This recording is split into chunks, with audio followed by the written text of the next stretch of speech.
আজকের মাঝে আপনাদের সামনে এখন পবিত্র কোরআন দিয়ে তাফসীর করেছেন। আন্তর্জাতিক টেলিভিশন বলবে আমার যোগ্য বড় ভাই, আমার যোগ্য হুজুর তার পায়ে ধুলা দেওয়ার জন্য তিনটি মাস আপনাদের দরবারে ঘিরে এই তাফসীর মাহফিলকে প্রতিস্থাপনের জন্য আমি পরিশ্রম করছি। এই তাই সাক্ষরতা মিজানুর রহমান আলমারি আপনাদের সামনে উপস্থাপন করা। এখন আপনাদের সামনে তাফসীর করবেন আন্তর্জাতিক টেলিভিশন বলবে মিজানুর রহমান আলমারি সাহেব, মিজানুর রহমান আলমারি সাহেব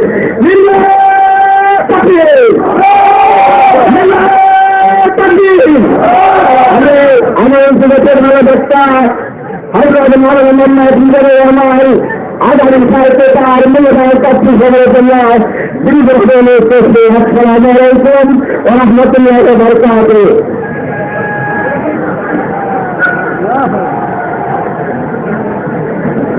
السلام عليكم ورحمة الله وبركاته.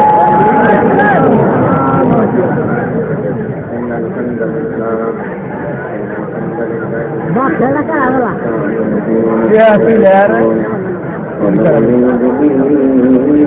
ونتوكل عليه ونعوذ بالله من شرور أنفسنا ومن سيئات أعمالنا من يهده الله فلا مضل له ومن يضلل فلا هادي له فلن تجد له وليا مرشدا.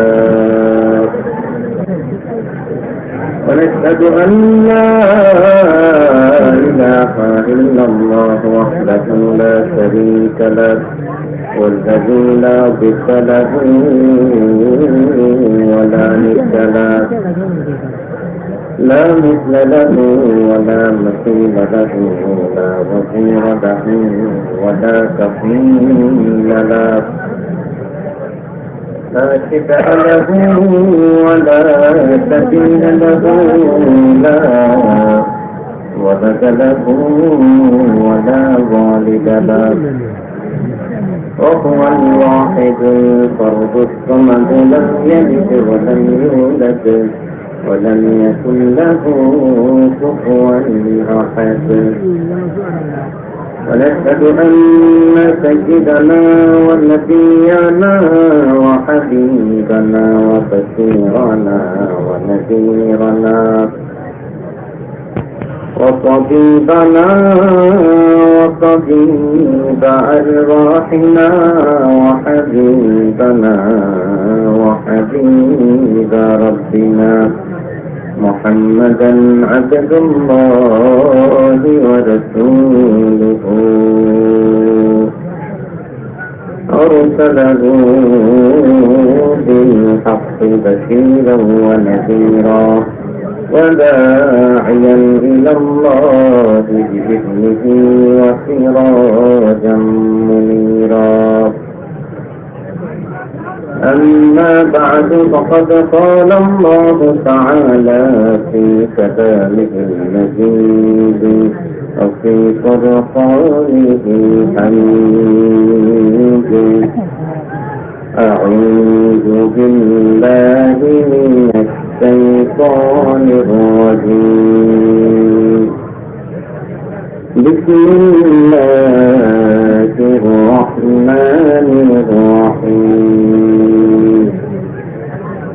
إنما يعمر مساجد الله من آمن بالله واليوم الآخر وأقام الصلاة وآتى الزكاة ولم يخش إلا الله فعسى أولئك أن يكونوا من المهتدين. إن الله وملائكته يصلون على النبي يا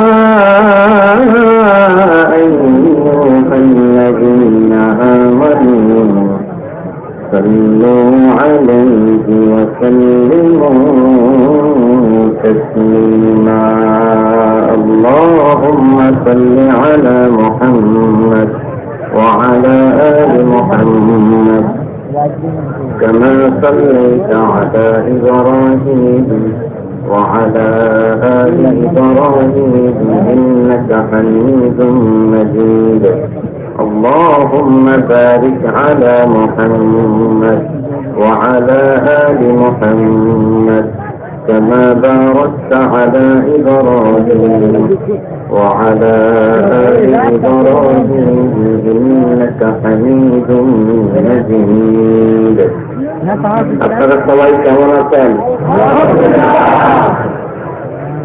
আলহামদুলিল্লাহ আমি ভালো আছি। আমাদেরকে ভালো রাখে কে? সুস্থ রাখে কে? সকল প্রশংসার মালিককে, সকল ক্ষমতার উৎসকে, কেউ যেটা পারে না পারে কে, কেউ যেটা দেখে না দেখে কে। আল্লাহর জন্য আমরা পড়বো কালিমাতুশ শুকর আলহামদুলিল্লাহ। সবাই বলে রব্বানা লাকাল হামদ হামদান কাসীরান তাইয়িবান মুবারাকান ফীহি ইয়া রাব্বি লাকাল হামদু কামা ইয়ানবাগি লিজালালি ওয়াজহিকা ওয়া আযীমি সুলতানিকা লাকাল হামদু বিল ঈমান লাকাল হামদু বিল ইসলাম লাকাল হামদু বিল কুরআন। আমরা প্রশংসা করলাম কার? সব সময় প্রশংসা করবো কার? খাওয়ার সময়, ঘুমানোর সময়, বিশৃঙ্খলা করার সময় করবো না? একটু করেন না, করবেন? এই যে করতে করে দিবে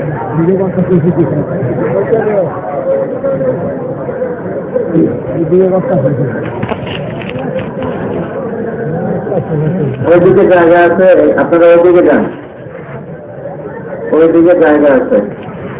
প্রতিটা মাহফিলে এই দুই দিকে লোকজন খুব ভিড় করে কাছ থেকে দেখার জন্য, তাই না? দেখতে চায় সবাই, তাই না? কথা শুনে মন ভরে না? মুসা আলাইহিস সালাম আল্লাহর বললেন, আল্লাহ আমি তো আপনার সাথে সরাসরি ডিরেক্টলি কথা বলি। ওয়াসাল্লামাল্লাহু মুসা তাকলিমা, without any media, without any ভায়া।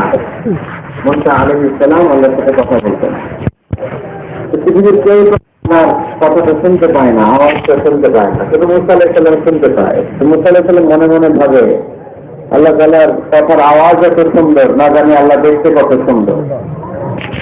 এই জন্য আল্লাহ তাআলার কাছে আবেদন করলেন, আল্লাহ দেখতে চাই, আমি আপনাকে দেখতে চাই। আল্লাহ বললেন, লান তারানি, দেখা যাবে না। দেখা যায়? আল্লাহ তাআলাকে দেখা যায়? তিনি দৃষ্টির আয়ত্তে নন, দৃষ্টি তার আয়ত্তে, ঠিক কিনা? খেয়াল করে বুঝেন, তিনি দৃষ্টির আয়ত্তে নন, দৃষ্টি তার আয়ত্তে। কোন দৃষ্টি দিয়ে তাকে সীমায়িত করা যায় না। এই জন্য দেখতে চায় মানুষ, এটা স্বাভাবিক। তো আপনারা দেখতে চান, কিন্তু বিশৃঙ্খলা তো করা যাবে না, বিশৃঙ্খলা করবেন না। এইদিকে অনেক জায়গা, তো এইখানে ধাক্কাধাক্কি কেন করবো আমরা? এখানেও এই যে কষ্ট করে 1-2 ঘন্টা কি পারবেন দাঁড়ায় থাকতে? হ্যাঁ, কষ্ট হয়ে যাবে না? মাইক অপারেটর কোথায়? আরে একটু স্ট্রং হইতে হবে তো, দুর্বল সাউন্ড।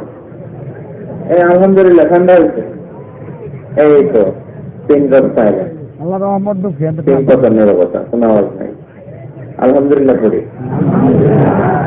আমরা যেন বিশৃঙ্খলা না করি, আমরা যেন সবসময় সুশৃঙ্খল থাকি। টাঙ্গাইলের লোকজন অনেক ভদ্র, অনেক ভালো। কিছুদিন আগে একবার দিনের বেলা একটা প্রোগ্রামে আসছিলাম। এই প্রোগ্রামে কারা কারা ছিলেন দেখি? ওরে আল্লাহ, অর্ধেকই ছিল। হাত নামান। টাঙ্গাইল জেলার বাইরে থেকে কারা কারা আসছেন দেখি? ওরে আল্লাহ, টাঙ্গাইল জেলার বাইরে থেকে আসছেন? ময়মনসিং, কুমিল্লা, চাঁদপুর, কুষ্টিয়া, নড়াইল। আচ্ছা, আলহামদুলিল্লাহ। আচ্ছা, আল্লাহর মেহরবানি যে অনেক জনের ভাইরা এখানে একত্রিত হয়েছে একজনকে খুশি করার জন্য। অস্ত্র বলতে হবে তিনি কে? আমরা এই দুনিয়াতে শুধু তাকেই খুশি করতে চাই, ঠিক কিনা? আল্লাহর খুশি ছাড়া আমরা আর কিছু চাই? আজকে এখানে এসেছি আল্লাহকে খুশি করতে, ঠিক কিনা? আমরা মাহফিলগুলো শুনবো ইখলাসের সাথে, যাতে করে এই যে এত কষ্ট করে শীতের রাত ধাক্কা ধাক্কি করে কোন রকম জায়গা পাইছি, কয়েক ঘন্টা সময় ব্যয় করতেছি, এই সময়টা যেন আমাদের কাজে লাগে, কিছু যেন শিখে যেতে পারে। আর আল্লাহ রাসূল সাল্লাল্লাহু আলাইহি ওয়াসাল্লাম বলেছেন, বাল্লিগু আন্নী ওয়ালাউ আয়া, আমার থেকে একটা আয়াত বলে অন্যের কাছে পৌঁছে দাও। সেই হিসাবে আমরা সবাই বাণী বাহক, আমরা সবাই কি আল্লাহ রাসূলের বাণীকে বহন করে নিয়ে অন্যের কাছে প্রেস করবো। যে যতটুকু জানি ততটুকু পৌঁছে দিতে হয়। আমি বেশি শিখেছি, বেশি জানি, তো আমি বেশি দিব। আরেকজন কম শিখেছে, কম জানে, সে কম দিবে। একজন শুধু জানে লা ইলাহা ইল্লাল্লাহ মুহাম্মাদুর রাসূলুল্লাহ, সে শুধু ওই কথাটা পৌঁছে দিবে। দাওয়াতি কাজ থেকে বিচ্ছিন্ন থাকার সুযোগ কারো নাই। সেজন্য আমরা যা শুনবো, যা শিখবো, আমল করার নিয়তে শুনবো এবং মানুষের কাছে পৌঁছে দেওয়ার নিয়তে শুনবো, ঠিক কিনা? এজন্য শুরুতেই নিয়তটাকে খালিজ করে নেন। নিয়তে গন্ডগোল তো সব জায়গায় গন্ডগোল। ইন্নামাল আ'মালু বিন্নিয়াত, মানুষের যে কোনো কাজের সওয়াব বা প্রতিদান দেওয়া হয় নিয়তের উপর বেস করে। নিয়ত ভালো তো সব ভালো, নিয়ত খারাপ তো সব খারাপ। যে যে নিয়তে আছি না কেন, এখন নতুন করে রিনিউ করবো আবার। Let's renew our intention. চলেন আমাদের নিয়তটাকে আবার নতুন করে নবায়ন করে নেই। আমরা আজকে কোরআন থেকে কিছু কথা শুনবো, জানবো এবং মানবো এবং নিজের জীবনকে পরিবর্তন করবো। ইনশাআল্লাহ করবেন না? 4 দিন ব্যাপী বিশাল তাফসীরুল কোরআনের প্রোগ্রাম। স্থান হচ্ছে দুর্গাপুর ঈদগাহ ময়দান, মধুপুর, টাঙ্গাইল। এটা দুর্গাপুর না? হিন্দুরা ছিল নাকি আগে? ছিল। এই কারণে সেটার প্রভাব এরকম অনেক জায়গা আছে। হিন্দুদের নামে আমরা দিয়ে দিচ্ছি, কারণ আমরা মুসলমান, আমাদের পরিচয়টা এত বড়, ঠিক কিনা? কত জায়গাতে বাংলাদেশে আছে হিন্দুদের নামে, কোনো অসুবিধা নেই। আমরা শান্তিতে থাকতে চাই। সাম্প্রদায়িক সম্প্রীতির একটা মডেল বাংলাদেশ। আমরা যখন তাফসীর মাহফিল করি, ওরা তখন ঢোল বাজায় না, মন্দিরে ঘন্টা বাজায় না। আবার ওদের যখন পূজা মণ্ডপে পূজা চলে, আমরা আবার তাফসীর করে ডিস্টার্ব করি না, ঠিক কিনা? ওটা বিশ্বে এক নজিরবিহীন দেশ বাংলাদেশ, সাম্প্রদায়িক সম্প্রীতির দেশ। ওদের যখন পূজা হয় আমরা মন্দির পাহারা দিই, ঠিক কিনা? ওদেরও ওদের ধর্মকর্ম পালনের অধিকার আছে। আল্লাহ রাসূল সাল্লাল্লাহু আলাইহি ওয়াসাল্লাম সব ধর্মের লোকদেরকে একসাথে থাকার সুযোগ করে দিয়েছেন। আল্লাহ রাসূল সাল্লাল্লাহু আলাইহি ওয়াসাল্লাম মদিনাতে গিয়েছিলেন, ওখানে যে শুধু মুসলমানরাই ছিল এমনটা নয়। ওই সোসাইটিতে খ্রিস্টান ছিল, কি ছিল? ইহুদি ছিল, পৌত্তলিক ছিল। তাদের সবাইকে নিয়ে বিশ্বনবী সাল্লাল্লাহু আলাইহি ওয়াসাল্লাম একটা চার্টার করেছেন। ইতিহাসে এটাকে বলে মদিনা চার্টার, মদিনা সনদ। শান্তিতে থাকার কিভাবে চুক্তি করতে হয়, চার্টার তৈরি করতে হয়, সনদ করতে হয়, গোটা বিশ্ববাসীকে চোখে আঙ্গুল দিয়ে শিখিয়ে গেছে মুহাম্মদ সাল্লাল্লাহু আলাইহি ওয়াসাল্লাম। শান্তির পয়গাম নিয়ে এসেছেন, সবসময় শান্তি প্রতিষ্ঠার চেষ্টা করছেন, হাঙ্গামা বাঁধাতেন না কোথাও। ইভেন যুদ্ধের ময়দানেও ক্ষয়ক্ষতি যাতে কম হয়। He used to try to minimize the destruction in war. যুদ্ধের ময়দানে ডিস্ট্রাকশন কিভাবে কমানো যায় চেষ্টা করতেন। আক্রমণ করবেন, কিন্তু আক্রমণ করার আগে সৈন্যবাহিনীকে বলতেন, খবরদার এই খ্রিস্টানদের, এই ইহুদিদের শিশু বাচ্চাদেরকে মেরো না, তোমরা নাঙ্গা তলোয়ার পেয়ে নারীদেরকে শত্রুতা করো না, বৃদ্ধাদেরকে মেরো না, বৃদ্ধদেরকে মেরো না, ওই ধর্মের পাদ্রীদেরকে পেলে মেরো না। তোমার সাথে যুদ্ধ লাগতে এসেছিল, তারাও তলোয়ার মাটিতে রেখে দিয়ে হাত উঁচু করে যদি বলে surrender, Al Aman, I sick the security, আমি নিরাপত্তা চাই, সারেন্ডার করলাম, তাকেও মেরো না। গবাদি পশুগুলোকে হত্যা করো না, গাছপালাগুলো ভেঙে চুরে চুরমার করে দিও না। সুবহানাল্লাহ বলেন। করতে গেছে কি? যুদ্ধ করতে গেছে কি? এই যুদ্ধের ময়দানে আল্লাহ রাসূল সাল্লাল্লাহু আলাইহি ওয়াসাল্লামের এই শান্তির নীতি তিনি ফলো করতেন। তাকে আমরা ফলো করি। কে আমাদের নেতা? নেতাকে চিনে নেন? মুহাম্মদ সাল্লাল্লাহু আলাইহি ওয়াসাল্লাম। গোটা বিশ্বকে দিয়েছেন, শুধু নেন নাই, কিছুই নেন নাই। কেঁদেছেন শুধু, আজও কাঁদেন মদিনায়, কিয়ামতের দিনও কাঁদবেন। কিয়ামতে আমরা সবাই কাঁদবো, আমরা সবাই বলবো ইয়া নাফসি ইয়া নাফসি, আল্লাহ আমারে বাঁচাও, আল্লাহ আমারে বাঁচাও। নবীরাও বলবে আল্লাহ আমারে বাঁচাও। একমাত্র শুধুমাত্র কেবলমাত্র আমার প্রিয় নবী, আমার প্রিয় হাবিব, আমার প্রিয় রাসূল সাল্লাল্লাহু আলাইহি সাল্লাম বলবেন ভিন্ন কথা। তিনি বলবেন উম্মতি উম্মতি উম্মতি, রব্বি হাবলি উম্মতি, আল্লাহ আমার গুনাহগার উম্মতকে বাঁচাও। সব নবীরা নিজেকে নিয়ে চলেছেন, সব নবীরা উম্মত চলে যাবে, বলবেন একজন নবী, তার নাম মুহাম্মদ সাল্লাল্লাহু আলাইহি ওয়াসাল্লাম। তিনি আমাদেরকে ভদ্রতা শিখিয়েছেন, শালীনতা শিখিয়েছেন, লাজুকতা শিখিয়েছেন। আমাদের এখন লাজুকতা নাই, লজ্জা শরমের মাথা খেয়েছে আমরা, তাই না? বাবা ছেলে মেয়ে বসে একসাথে হিন্দি সিনেমা দেখে, এরকম আছে না নাই? টাঙ্গাইলে আছে। তার মানে লাজ শরমের মাথা খাইছি, লজ্জা শরম নাই। আল্লাহ রাসূল সাল্লাল্লাহু আলাইহি ওয়াসাল্লাম অনেক লজ্জাশীল ছিলেন। হালিমাতু সাদিয়া আল্লাহ রাসূল সাল্লাল্লাহু আলাইহি ওয়াসাল্লামের দুধ না বর্ণনা করেন যে আমি মক্কা থেকে এই কুরাইশি মুহাম্মদ শিশুটাকে নিয়ে আসলাম, 5 বছর রাখলাম, 2 বছর দুধ খাওয়ালাম, কিন্তু কখনো এই কুরাইশি ছেলেটাকে কাঁদতে দেখি নাই।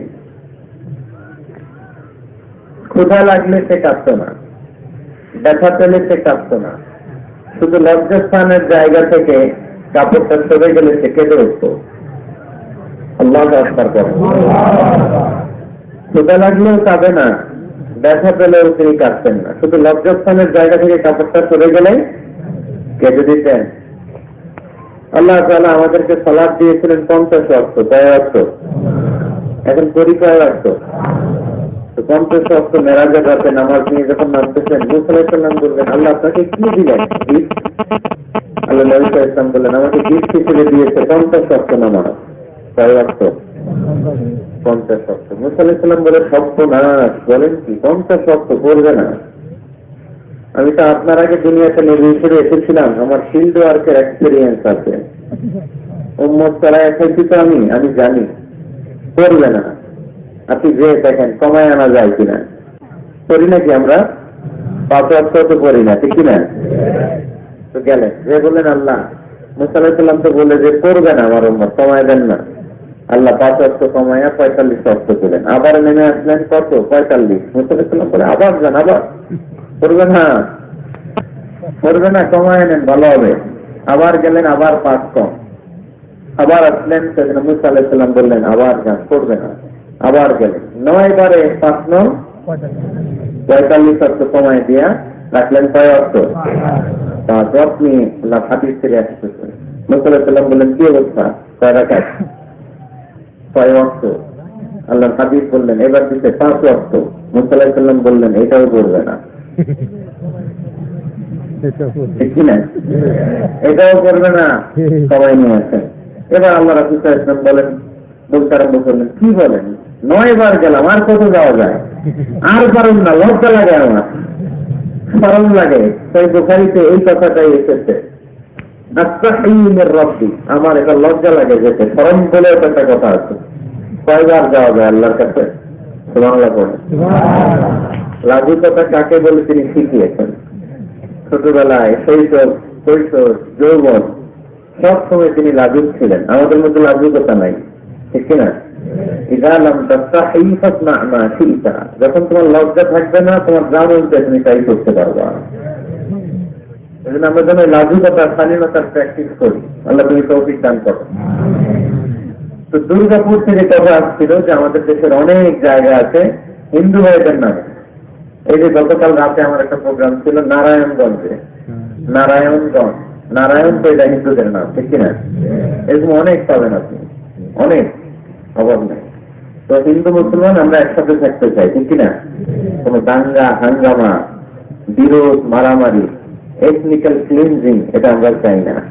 ওই যে দেখেন মিয়ানমার থেকে 10 লক্ষ ওরা তাড়াই দিচ্ছে।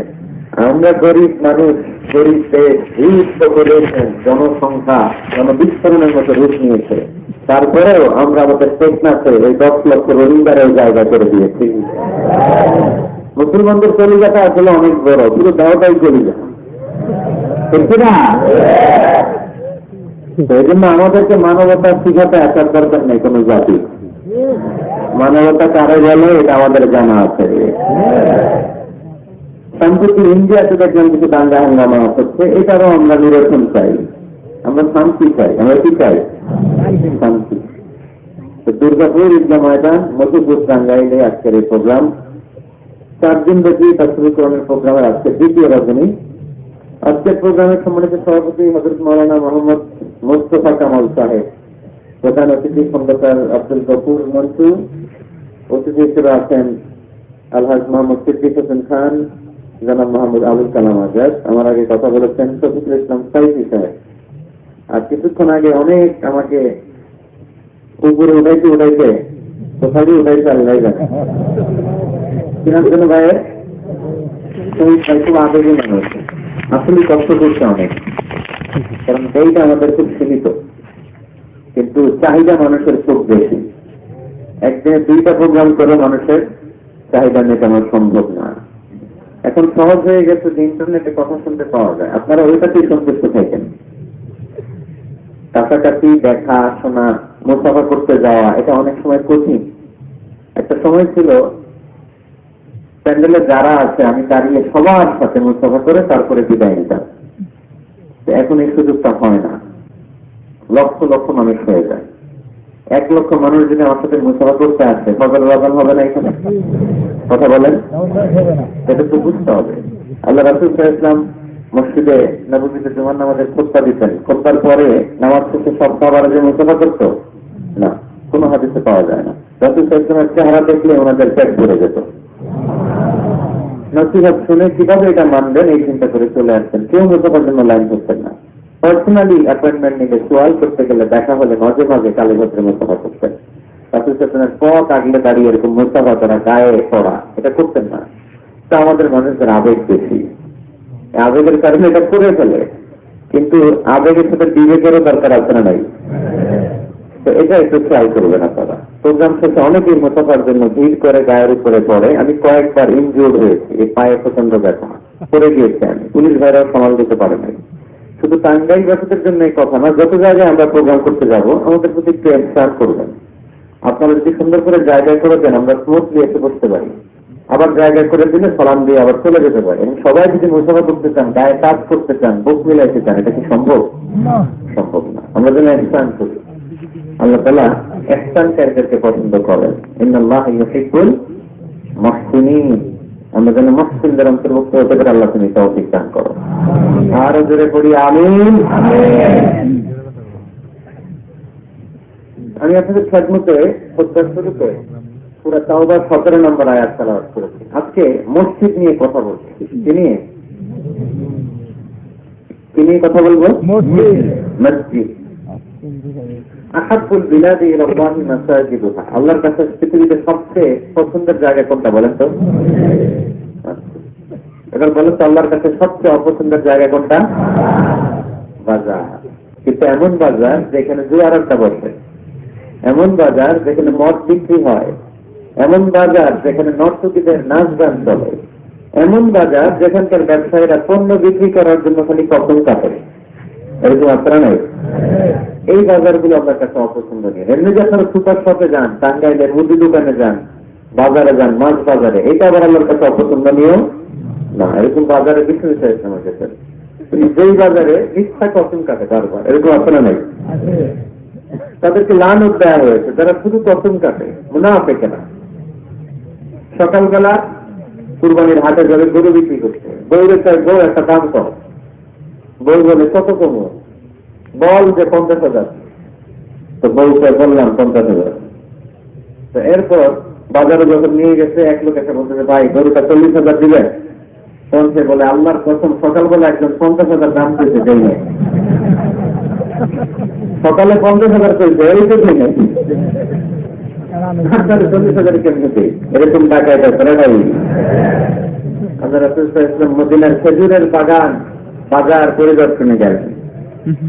যে খেজুরের স্তূপ থেকে আল্লাহ রাসূল সাল্লাল্লাহু আলাইহি ওয়াসাল্লাম খেজুরের স্তূপে হাত ঢুকাইয়া দিলেন, ঢুকাইয়া দেওয়ার পরে তিনি দেখলেন পানি, ভিতরে কি আর উপরে শুকনা খেজুর।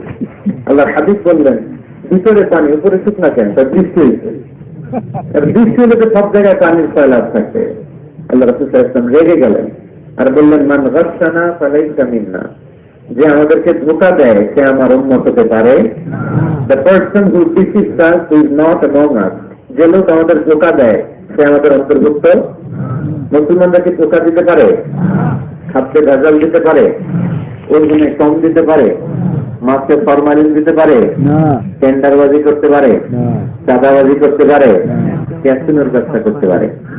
পারে পারে। সেজন্য আমরা যেন ধোঁকাবাজি না করি। ধোঁকাবাজে পড়ে গেছে বাংলাদেশ, এই ধোঁকাবাজি থেকে আমাদেরকে বেঁচে থাকতে হবে যদি প্রিয় নবীর উম্মত হতে চাই, ঠিক কিনা? তাহলে আল্লাহ তাআলার কাছে সবথেকে প্রিয় জায়গার নাম সবাই বলেন, আর সবচেয়ে অপছন্দনীয় জায়গার নাম বাজার। হাদিসটা সহিহ বুখারীতে এসেছে, কেমন বাজার যেখানে মদের আড্ডাখানা, যেখানে ক্যাসিনোর ব্যবসা, হারাম ব্যবসা, ওইটা আল্লাহর কাছে অপছন্দনীয়। আল্লাহর হাবিব ইসলামের একটা অভ্যেস ছিল, তিনি কোন এলাকায় গেলেই প্রথমে একটা মসজিদ বানায় ফেলতেন। সুবহানাল্লাহ পড়েন। তার মানে মসজিদ কেন্দ্রিক তিনি সব করতেন, মস্ক সেন্টার, আগে মসজিদ তারপরে সব। যেমন তিনি মক্কা থেকে যখন মদিনায় হিজরতে আসবেন, মদিনায় ঢোকার আগে কোবা নামক একটা এলাকায় তিনি কয়েক সপ্তাহ ছিলেন। ওখানে এই 2 সপ্তাহের ব্যবধানে একটা মসজিদ বানায় ফেলতেন, মসজিদে কোবা। মসজিদের নাম কি? প্রতি শনিবারে তিনি মসজিদে কোবায় যেতেন, ওখানে যে সালাত করতেন। এবং আল্লাহর হাবিব বলেছেন, কেউ যদি আপনারা যখন মদিনা শরীফে যাবেন, শনিবারে যদি কেউ সকালবেলা আপনারা যে কোবা মসজিদে যে ওযু করে মসজিদে ওযু করে যে 2 রাকাত সালাত পড়েন, তাহলে উমরা করলে, একটা মাকবুল উমরা করলে যে সব, ওই সব আল্লাহ আমলনামায় দিয়ে দিবেন।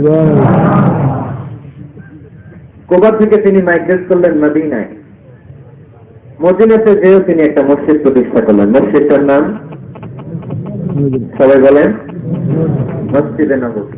আল্লাহ রাসূল সাল্লাল্লাহু আলাইহি ওয়াসাল্লাম চমৎকার লোকেশন বাছাই করতে পারতেন। লোকেশন তিনি দেখলেন কোথায় করলে ভালো হয়, কোথায় কোথায় কোথায়। খুঁজতে খুঁজতে এমন জায়গাটা পছন্দ হলো, সেখানে ছিল পুরাতন খেজুরের বাগান, ধ্বংসাবশেষ, আর ছিল মুশরিকদের কবর। আল্লাহ হাবিব বললেন, মুশরিকদের কবর গুলোরে হাড্ডি আর কঙ্কাল সহ উঠায় ফেলো, উঠে আরেক জায়গায় দাফন করো। সুবহানাল্লাহ বলেন। খেজুর গাছগুলো কেটে সমান করো, ধ্বংসাবশেষ ভেঙে মাটির সাথে গুড়িয়ে দাও, এখানে হবে আমার মসজিদ। স্থাপিত হলো মসজিদে নববী। সুবহানাল্লাহ বলেন। এখানেই 10 বছর বিষ্ণু ইসলাম ইমাম ছিলেন, খতিব ছিলেন। এজন্য যারা ইমাম, যারা খতিব, তাদের অনেক দায়িত্ব। তারা বিষ্ণু ইসলামের রেখে যাওয়া দায়িত্ব পালন করছে। আল্লাহর হাবিবের যে চাকরি ছিল, ইমাম সাহেবদের একই চাকরি। আল্লাহর হাবিবের যে দায়িত্ব ছিল, ইমাম সাহেবদের একই দায়িত্ব, কিন্তু তাদের বেতনটা বড্ড কম এদেশে, তাই না? সামান্য কিছু বেতন দিয়ে ইমাম মুয়াজ্জিনদেরকে আমরা রাখি, এটা ঠিক না। এজন্য টাঙ্গাইলবাসীদেরকে আমি প্রথম যে মেসেজটা দিতে চাই, ইমাম মুয়াজ্জিন আর খাদেমদের বেতন বাড়ায় দেয়। আপনার বেতন বাড়ায় দিবে কে? সভাপতি সাহেব, সেক্রেটারি সাহেব, ক্যাশিয়ার সাহেব বেতন বাড়ান, ওনাদের বেতন বাড়ায় দেন। আপনাদের জীবনে বরকত দিবে কে? ইমাম মানে নেতা। ইমাম মানে কি? নেতার সাথে যদি আমরা খারাপ আচরণ করি, এটা আমাদের জাতির জন্য কখনোই কোনোভাবে কল্যাণকর হতে পারে না। আল্লাহর হাবিব সাল্লাল্লাহু আলাইহি ওয়াসাল্লাম নিজ হাতে মসজিদ তৈরি করলেন। আমাদের মতো টাইলস আর এয়ার কন্ডিশনের মসজিদ, মসজিদে নববী না, এরকম ছিল না। বালুর ফ্লোর, কিসের ফ্লোর? ছাদ ছিল খেজুর পাতার ছাউনি। বৃষ্টি হলে ওই বালুর মধ্যে কাদামাটি হয়ে যেত, আর ওই কাদামাটিতেই দাঁড়িয়ে নামাজ পড়তেন মুহাম্মদ সাল্লাল্লাহু আলাইহি ওয়াসাল্লাম। সাহাবারা বলতেন, আল্লাহর হাবিব যখন নামাজ পড়ে আমাদের দিকে তাকাতেন, রাআইতু আসারা ফিনি ফি জাবহাতিহি, আমরা রাসূলের নাকে এবং কপালে দেখতাম কাদার মাটি মিশে আছে। আল্লাহ হাবিব যখন মুসল্লিদের দিকে তাকাতেন দেখতেন প্রতিটা মুসল্লি সাহাবীর নাকে আর কপালে কাদার মাটি মিশে আছে। তার মানে আমার নবীর বানানো মসজিদ ছিল কাঁচা, কিন্তু মুসল্লি ছিল পাকা। আমাদের মসজিদ গুলো পাকা, কিন্তু মুসল্লিরা কাঁচা। পাকা মুসল্লি হইতে হবে, মসজিদকে আবাদ করতে হবে। কি করতে হবে? আবাদ করে বলেন, কি করতে হবে? আমরা মিলে সবাই মিলে যেন মসজিদকে আবাদ করি, আমরা যেন মসজিদ নির্মাণ করি, সবাই যেন মসজিদ আবাদে অংশগ্রহণ করে। এজন্য আল্লাহ বললেন, ইন্নামা ইয়া'মুরু মাসাজিদাল্লাহি মান আমানা বিল্লাহি ওয়াল ইয়াউমিল আখির ওয়া আকামাস সালাতা ওয়া আতাজ যাকাতা ওয়া লাম ইয়াখশা ইল্লাল্লাহ فعسى أولئك أن يكونوا من المهتدين سبحان الله পড়ে নিশ্চয়ই মসজিদ আবাদ করে তারা যারা আল্লাহ বিশ্বাস করে, আখিরাতে বিশ্বাস করে, সালাত কায়েম করে, যাকাত আদায় করে, আল্লাহ ছাড়া কাউকে ভয় পায় না। এই পাঁচটা কাজ যারা দুনিয়ার বুকে করে তারাই হলো আল্লাহর জমিনে মসজিদের আবাদকারী। ঠিক না? ফাআসা উলাইকা ইয়াকুনু মিনাল মুহতাদিন, আশা করা যায় এরাই হলো হেদায়েত প্রাপ্তদের অন্তর্ভুক্ত। সুবহানাল্লাহ পড়ে।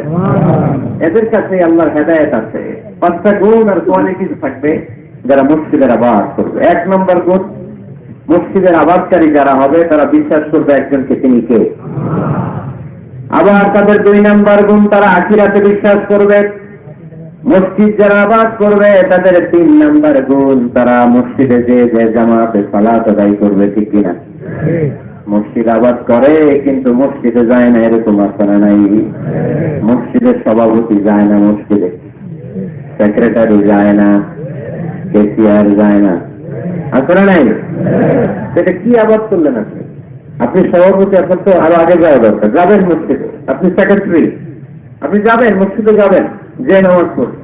আপনি কেসিআর, কোষাধ্যক্ষ, যান না কেন আপনি মসজিদ? আপনি যদি মসজিদ আবাদকারী হতে চান, রব্বে কারিমের খাতায় মসজিদ আবাদকারীদের সাথে নিজের নামটা টুকে নিতে চান, তাহলে মসজিদে যান। ঠিক কিনা? এই জন্য আল্লাহ বললেন, মসজিদ আবাদকারী তারা যারা আল্লাহর উপর ঈমান আনে, আখিরাতের প্রতি ঈমান আনে, তারা মসজিদে যায়। মসজিদে যে সালাত কায়েম করে। কি করে? সালাতে কায়েম করো, সালাতে কায়েম করো, হবে সম্মানী তুমি, হবে জান্নাতি তুমি, হবে সম্মানী তুমি, হবে জান্নাতি তুমি। দিবে কাল হাসরে শীতল ছায়া, আর সে আজিজ রব্বিয়াল আলা, রব্বিয়াল আযীম, রব্বিয়াল আলা, রব্বিয়াল আযীম। সুবহানাল্লাহ পড়ে। আউয়ালু মা ইউহাসাবু বিল আবদু ইয়াওমাল কিয়ামাতি আস-সালাহ। কিয়ামতের দিন সর্বপ্রথম যে জিনিসটার হিসাব আল্লাহ নেবেন সেটা কি? সালাত। কুরবানির গোশতের সাথে যেটা খায়, তাই না? সালাত মানে নামাজ। এই নামাজের হিসেবটা সর্বপ্রথম আমাদের কাছ থেকে চাইবে কে? আপনার আমল নামার এই হিসেব যদি আপনার জন্য কিয়ামতের দিন সহজ হয়ে যায়, পুরো আমল নামাটারে সহজ করে দিবে কে?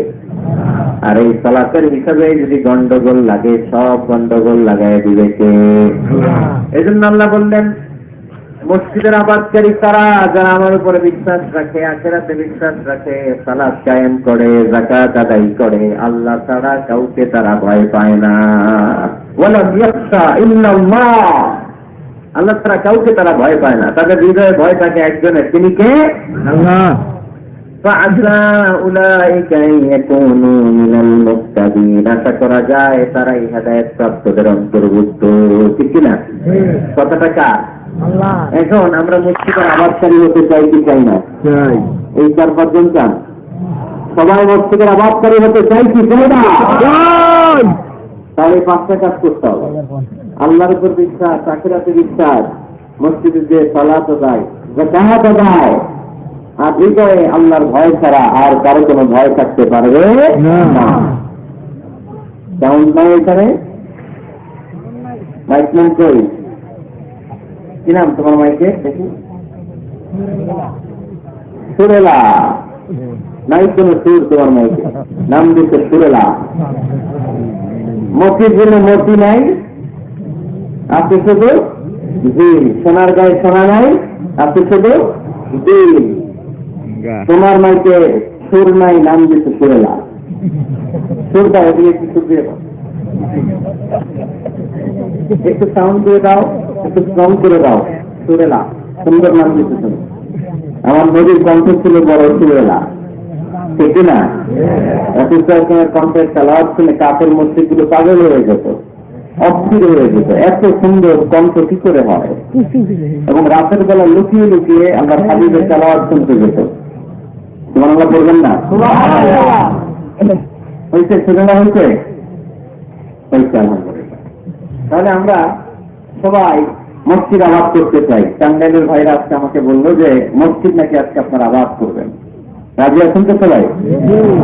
খেয়াল রাখবেন, ইসলামের মসজিদ এটা সবার নাকি আওয়ামী লীগের, বিএনপি, জাতীয় পার্টি, জামাত ইসলাম, পীরের মুরিদ, তাবলীগের ভাই, কাদের?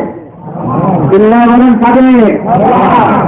অনেক জায়গায় দেখেন মসজিদ বানায় আহলে হাদিস জামে মসজিদ। কেন আহলে হাদিস জামে মসজিদ হবে কেন? আবার অনেক জায়গায় হানাফি জামে মসজিদ। কেন? সমস্যা কি আপনাদের? ভাগ করেন কেন? আল্লাহ রাসূল আজকে মিলাইছে, আমরা খালি কোপায় কোপায়া ভাগ করে দিই না, ভাগ করবেন না। সবাই সব মসজিদে ঢুকতে দিবেন। আহলে হাদিসের ভাইরা হানাফি ভাইদের সাথে মসজিদে সালাত করবে। হানাফি মাযহাব যারা মানে তারা আহলে হাদিসের ভাইদের সাথে সালাত আদায় করবে। খেলাখেলি আছে? কাবা ঘরের সামনে কেউ এইভাবে বুকে বাঁধে, আল্লাহু আকবার, এইভাবে দেখছেন না? কেউ এইভাবে, আবার হানাফিরা এইভাবে। মালিকীদের কিছু লোক আছে এরা বাতিল নেন, কি করবি সব স্বপ্ন না, এদের কিছু করার নেই, এরা ছেড়ে দিয়ে নামাজ পড়ে। তো আল্লাহর ঘর এখানে প্রতিটা নবীর কত ধুলি লেগেছে যেই মক্কায়, প্রিয় হাবিবের শ্বাস প্রশ্বাস এখনো মিশে আছে এই কাবা ঘরে। আল্লাহর ঘর কাবা বাইতুল্লাহ, ওখানে দাঁড়িয়ে কেউ এখানে কেউ এখানে কেউ এখানে, কেউ বাদেই না, কেউ আমিন জোরে কেউ আসছে। কোন খেলাধুলি আছে? তো বাংলাদেশের খেলাধুলি ডানলো কে? কেন খেলাধুলিটা করো? কথা কি বুঝেন? খেলাধুলির দিন শেষ, ঐক্য বড়ার বাংলাদেশ চিল্লাগুলো, ঠিক কিনা? আমরা ঐক্য চাই। অনেক ভুল বোঝানো হয়েছে আমাদেরকে, অনেক ন্যারো মাইন্ডেড বানিয়ে রাখা হয়েছে। সংকীর্ণতার দিন শেষ, পরিবর্তন হতে শুরু করেছে। মানুষ এখন অনেক চালাক। জনগণের ধোকা দেওয়া, তাওহীদপন্থী মুসলমানদের জোগামিল দিয়ে বুঝ দেওয়ার দিন শেষ করে বলেন, ঠিক কিনা? যেটা বলবেন কোরআন সুন্নাহর আলোকে বলবেন। ইসলাম এসেছে মিলানোর জন্য, তা আপনি পিস করেন কেন? আল্লাহ আপনারা পিস করে ফেলছেন। সবাই ভাই ভাই, মসজিদ সবার। ৬০ জন খ্রিস্টান পাদ্রী নাজরান থেকে এসেছে আল্লাহর হাবিবের সাথে দেখা করতে। জায়গা নেই, কই মসজিদে কোন জায়গা না পেয়ে ৬০ জন খ্রিস্টানের জন্য আল্লাহর হাবিব ইসলাম মসজিদে নববীর দরজা খুলে দিয়ে খ্রিস্টানদেরকে মসজিদে ঢুকতে দিয়েছেন। মসজিদে নববীতে খ্রিস্টান ঢুকতে পারে, আর আমাদের আহলে হাদিস মসজিদে হানাফি ভাইরা ঢুকতে পারে। হানাফি ভাইদের মসজিদে আহলে হাদিসের ভাইরা ঢুকতে পারে না। এটা আপনি পেয়েছেন কোথায়? কেন করেন এগুলো? বাদ করে দেন। আমরা সবাই এক, চিল্লা বলেন, ঠিক কিনা? আপনারা কি ঐক্য চান নাকি কিলাকুলি করবেন? আমরা কিলাকুলি চাই, বিভেদ চাই, হিংসা চাই, আর কোন ঝগড়া মারামারি চাই? আমরা চাই ঐক্য। চিল্লা বলেন, কি চাই? ঐক্য। আল্লাহ তুমি ঐক্য প্রতিষ্ঠার তৌফিক আমাদেরকে দান করো। আরো জোরে বলে আমিন। এজন্য আল্লাহ বললেন, ইন্নামা ইয়া'মুরু মাসাজিদাল্লাহ, যারা আল্লাহর বিশ্বাসী, নামাজ পড়ে, যাকাত দেয়, আল্লাহর ভয় করে, তারাই মসজিদের আবাদ করে। উমরানুল মাসাজিদ, কেমন করে মসজিদের আবাদ করবেন? ১ নাম্বার, মসজিদ নির্মাণের মাধ্যমে মসজিদের আবাদ হয়, ঠিক কিনা? আল্লাহ হাবিব বললেন, মান বানা লিল্লাহি বাইতান মিন মালিহি বানাল্লাহু লাহু বাইতান ফিল জান্নাহ। নিজের অর্থ ব্যয় করে যে দুনিয়ার বুকে মসজিদ বানায় দেয়, আল্লাহ তার জন্য জান্নাতে ঘর বানায় দেয়। ইন্না মিম্মা ইয়ালহাকু আল মুমিনু মিন হাসানাতিহি বা'দা মাউতি, মৃত্যুর পরে কোন মানুষ যে সওয়াবগুলো অটোমেটিক সব সময় ধারাবাহিকভাবে পেতে থাকে, তার মধ্যে একটা হচ্ছে দুনিয়াতে সে যদি কোনো মসজিদ বানিয়ে যায়, তার পার্সেন্টেজ সওয়াব যতদিন এই পৃথিবী থাকবে ততদিন আপনার আমল নামায় এই সওয়াবের পার্সেন্টেজ পাঠিয়ে দিবে কে? তার মানে মুর্শিদাবাদের 1 নম্বর পদ্ধতি মসজিদ বানানো, মুর্শিদাবাদের 2 নম্বর পদ্ধতি বারবার মসজিদে যাওয়া, মসজিদে যে জামাতে সালাত আদায় করা, মসজিদের সাথে সম্পর্কের দরকার আছে না নাই? মসজিদে যে জামাতে সালাত আদায় করা, সালাতুল জামাআহ তাকবুলু সালাতাল ফজর ব27 দারাজা। একা নামাজ পড়লে যেই সওয়াব, মসজিদে যে জামাতে পড়লে 27 গুণ সওয়াব হয়ে যায়। এজন্য জামাতে সালাত করবেন তো। তার মানে 1 নম্বরে পেলাম মসজিদ বানানো, 2 নম্বরে পেলাম মসজিদে যে জামাতে নামাজ পড়া, 3 নম্বরে মসজিদের সাথে হৃদয়টারে ঝুলিয়ে রাখা, মসজিদের সাথে হৃদয়টা ঝুলে থাকে। 7 শ্রেণীর ব্যক্তিকে আল্লাহ তাআলা কিয়ামতের দিন আরশের নিচে ছায়া দেবে। এর মধ্যে 1 শ্রেণীর ব্যক্তি ওই ব্যক্তি যে ব্যক্তির হৃদয়টা সবসময় মসজিদের সাথে ঝুলে থাকে, লেগে থাকে। জোহরের নামাজ পড়ে খালি টেনশন, কি আসরের সময় কখন হবে, আসর করে চিন্তা করে মাগরিবে আমি কই থাকবো, তখন মসজিদ থাকবে কই, নামাজটা হবে কিনা। মাগরিব পড়ার পরে একটাই চিন্তা, ঘুমের আগে 1টা যেন ঠিক মতো হয়, দেখি না? এরকম আল্লাহর হাবিব বললেন, যারা সবসময় হৃদয় তারা মসজিদের সাথে এইভাবে লাগিয়ে রাখে, আরশের নিচে তাদেরকে সেদিন ছায়া দিবে কে? আল্লাহর আরশের ছায়া ছাড়া ওই দিন আর কোনো ছায়া থাকবে নাকি? আকাশের সূর্য মাথার কাছে নেমে আসবে, জমিন ছেড়ে তোমার জমিন বানিয়ে দেওয়া হবে, জিহ্বাটা তৃষ্ণার থেকে বের হয়ে নাভি পর্যন্ত কুকুরের মতো চলতে থাকবে, মানুষগুলো চিৎকার মারবে, কোন ছায়া নাই আরশের ছায়া ছাড়া। ওই আরশের ছায়ার নিচে ওই ব্যক্তিকে আল্লাহ ছায়া দিবেন যার হৃদয়টা মসজিদের সাথে লেগে থাকে, সবসময় মসজিদের সাথে মনটা পড়ে থাকে, এরকম আপনারা নাই? মসজিদে বারবার যেতে চায়। মসজিদে যাওয়ার জন্য যতগুলো কদম চলবেন, প্রতিটা কদমে আপনার মর্যাদা 1 স্ট্যাটাস 1 তলা বাড়ায় দেয় কে? গুনাহগুলো মাফ করে দেয় কে? আল্লাহ। আবার মসজিদে যদি কোনো দিন হালাকায় বসেন, আল্লাহর রহমত চারদিক থেকে আপনারা দর্শন করে চলে, আল্লাহর ফেরেশতারা আপনাদের জন্য দোয়া করতে থাকে। তাহলে মসজিদ আমাদের 1 নম্বর নমুনা হলো মসজিদ বানানো। মসজিদকে আবাদ করার 2 নম্বর নমুনা হলো মসজিদে জামাতের সাথে সালাত আদায় করা। মসজিদ আবাদের 3 নম্বর নমুনা হলো হৃদয়টা মসজিদের সাথে ঝুলিয়ে রাখা। মসজিদ আবাদের 4 নম্বর নমুনা হলো নিজ হাতে মসজিদকে পরিষ্কার পরিচ্ছন্ন রাখা। মসজিদ ঝাড়ু দিতেন কে কে? দেখি হাত তোলেন। প্রত্যেকদিন দেন? আলহামদুলিল্লাহ, আলহামদুলিল্লাহ। এটা সাইয়েদনা ইব্রাহিম আলাইহিস সালাম আর ইসমাঈল আলাইহিস সালামের দুইটি ছিল। দুইটা ছিল কে? আল্লাহ বলেন কে? আল্লাহ বললেন তাহফিরা বাইতিয়া লিত-তাইফিনা ওয়াল আকিফিনা ওয়ার রিকআইস সুজুদ মসজিদেরি ঝাড়ু বারবার ও তোমারে হাত শোনো আমার মুনাজাত। পড়েন, শোনো শোনো ইয়া ইলাহি আমার মুনাজাত, শোনো আমার মুনাজাত। পড়েন আমিন। খাদেম ঝাড়ুগুলো কিনা, মসজিদের ফ্লোর মুছলো কিনা, মুয়াজ্জিন ওজন মসজিদ ঝাড়ু দিল কিনা, মসজিদে বালু আছে কিনা, সবাই যে চেক করে। দায়িত্ব কি শুধু খাদেমের আর মুয়াজ্জিনের কাঁধে পড়ে নাকি? আমাদের কাঁধে মসজিদ পরিচ্ছন্ন রাখার দায়িত্ব আছে না ভাই? তিনজন নবীকে আল্লাহ বললেন, সাইয়েদনা ইব্রাহিম যাকে উপাধি দিয়েছেন আল্লাহ খলিল, আমার মসজিদ পরিষ্কার করো, বাপ বেটা মিলে ঝাড়ু দাও। সাইয়েদনা ইসমাঈল ইব্রাহিম মসজিদ ঝাড়ু দিতে পারলে আপনি কোন লাভ খাওয়া গেছে? কি হয়ে গেছে আপনি? মনে জ্বালা, যন্ত্রণা, ঘরে মারামারি, শান্তি নাই, মসজিদে চলে যান, মসজিদ মুখে দেন, একটু ঝাড়ু দিয়ে দেন, আপনার ঘরের সব অশান্তিকে শান্তি বানায় দিবে কে? মনের জ্বালা যন্ত্রণা দূর করে দিবে কে? এই জন্য হৃদয়ে যদি কষ্ট থাকে, জ্বালা যন্ত্রণা থাকে, অসুখ থাকে, অশান্তি থাকে, মসজিদে যান, মসজিদটা ঝাড়ু দেন, এদিনের মাথায় হাত বোলায় দেন, হৃদয়টারে প্রশান্ত করে দিবে কে? তাহলে এই কাজগুলি করার মাধ্যমে আমরা মসজিদ আবাদ করবো। রাজি আছেন? আপনাদের টাঙ্গাইল জেলায় সবচেয়ে বড় মসজিদ কোনটা?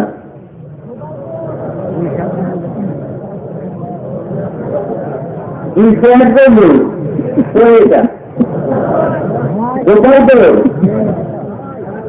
সবাই গোপালপুর কে করছে? এটা কে বানাইছে?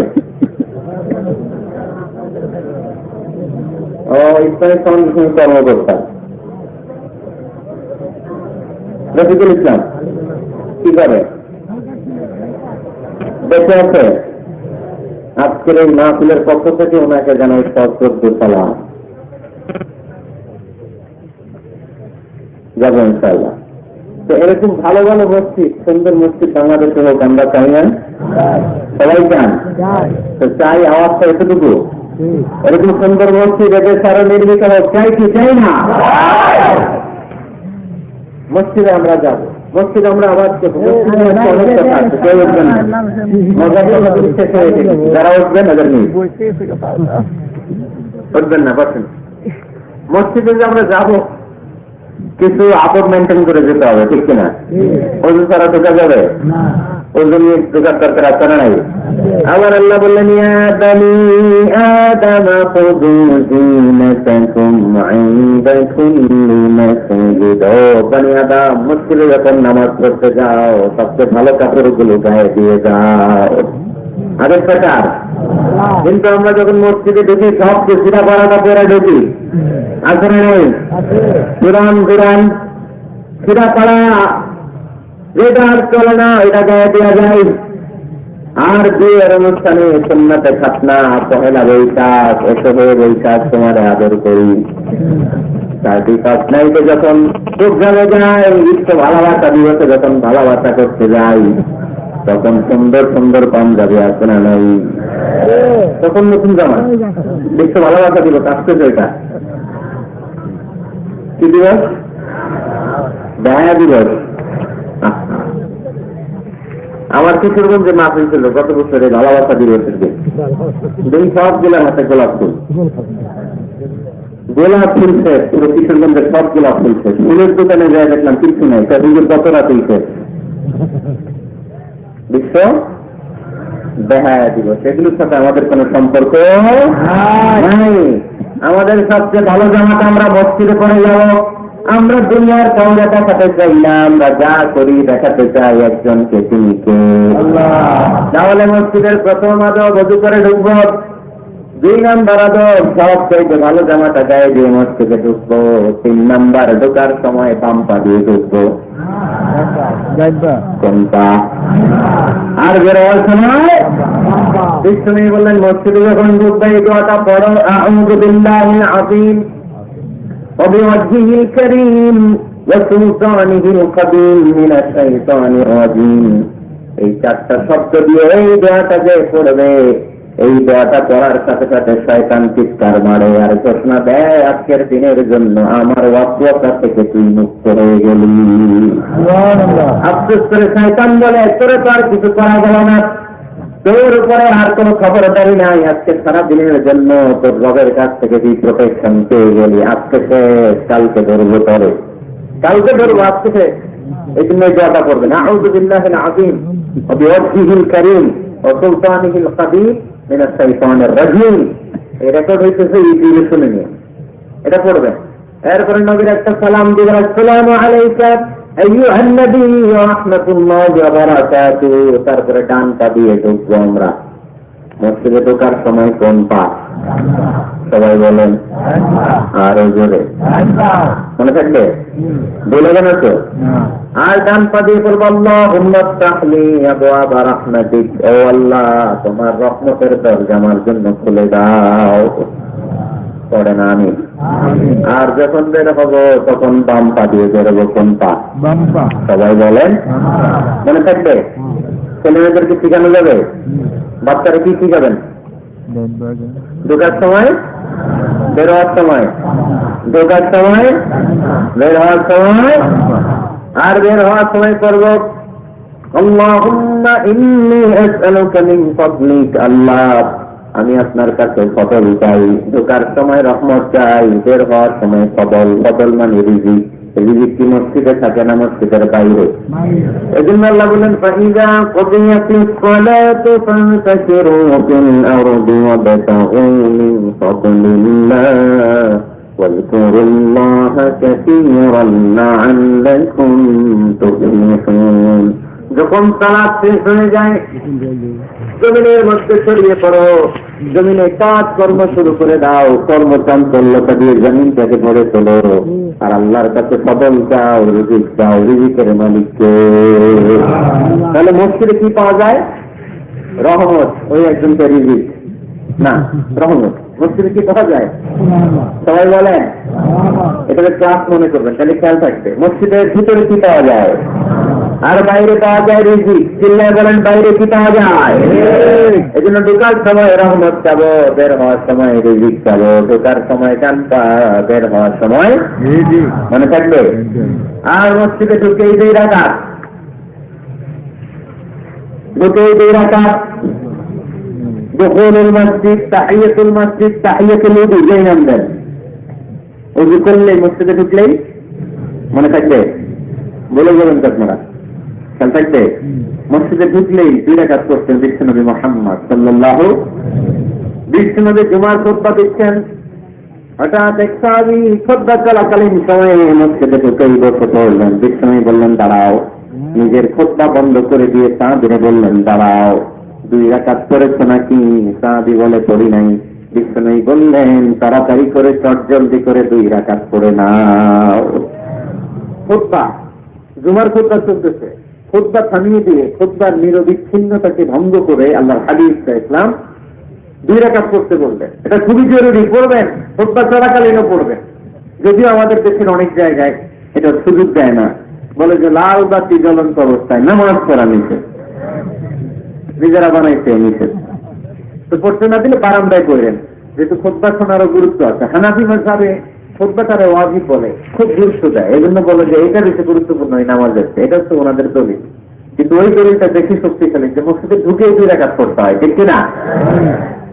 এই জন্য মসজিদে ঢুকে আমরা 2 রাকাত পড়বো। তাহলে প্রথমে ওযু করে নিলাম, সুন্দর জামা পরলাম, ডান পা দিয়ে মসজিদে ঢুকলাম, ঢুকে 2 রাকাত পড়লাম। এই সবগুলো আদেশ বিশ্বনবী আমাদের জন্য দিয়েছে, ঠিক কিনা? আবার বিশ্বনবী নিষেধ করেছে কবরের উপর যেন কখনো কেউ মসজিদ না বানায়। লাআনা রাসূলুল্লাহ সাল্লাল্লাহু লাআনাতুল্লাহি আলাল ইয়াহুদ ওয়ান নাসারা ইত্তাখাযু কুবুর আমবিয়াইহিম মাসাজিদা। আল্লাহ তাআলা ইহুদি নাসারাদের উপর লানত দিয়েছে। কি দিয়েছে? লানত। কারণ তারা তাদের নবীদের কবরের উপরে মসজিদ বানায়, ওইখানে নামাজ পড়ে। কবরস্থানে নামাজ পড়া যায়? কবরের উপরে নামাজ পড়া যায়? বাংলাদেশে আছে না নেই? ছোট্ট এতটুকু মসজিদ, 2 কাতারের এত বড় কবরস্থান, ইয়া লাল সালো নীল সালো, আগরবাতি আর গোলাপ জলের গন্ধে ঢোকা যায় না, আছে না নেই? ওখানে যে আগরবাতি জ্বালায় যায়, গোলাপ জল ঢেলে যায়, আছে না নেই? কবরস্থানে বা মাজারে কেন মোমবাতি যায় মানুষ আমি জানি না।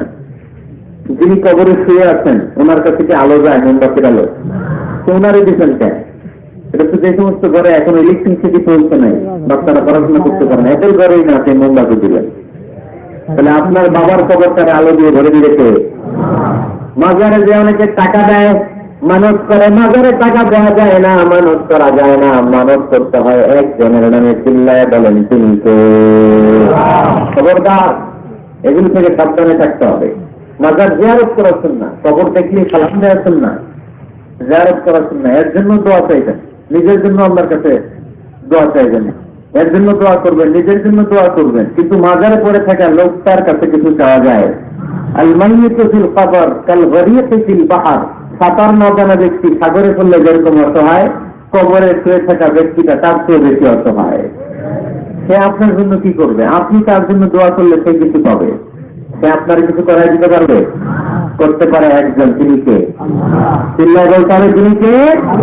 কেউ ফিরে না খালি হাতে আল্লাহর তোর দরবারে, ঠিক কিনা? করেন সবাই, কেউ ফিরে না খালি হাতে আল্লাহর তোর দরবারে। এই জন্য কবর কেন্দ্রিক কোন মসজিদ নাই।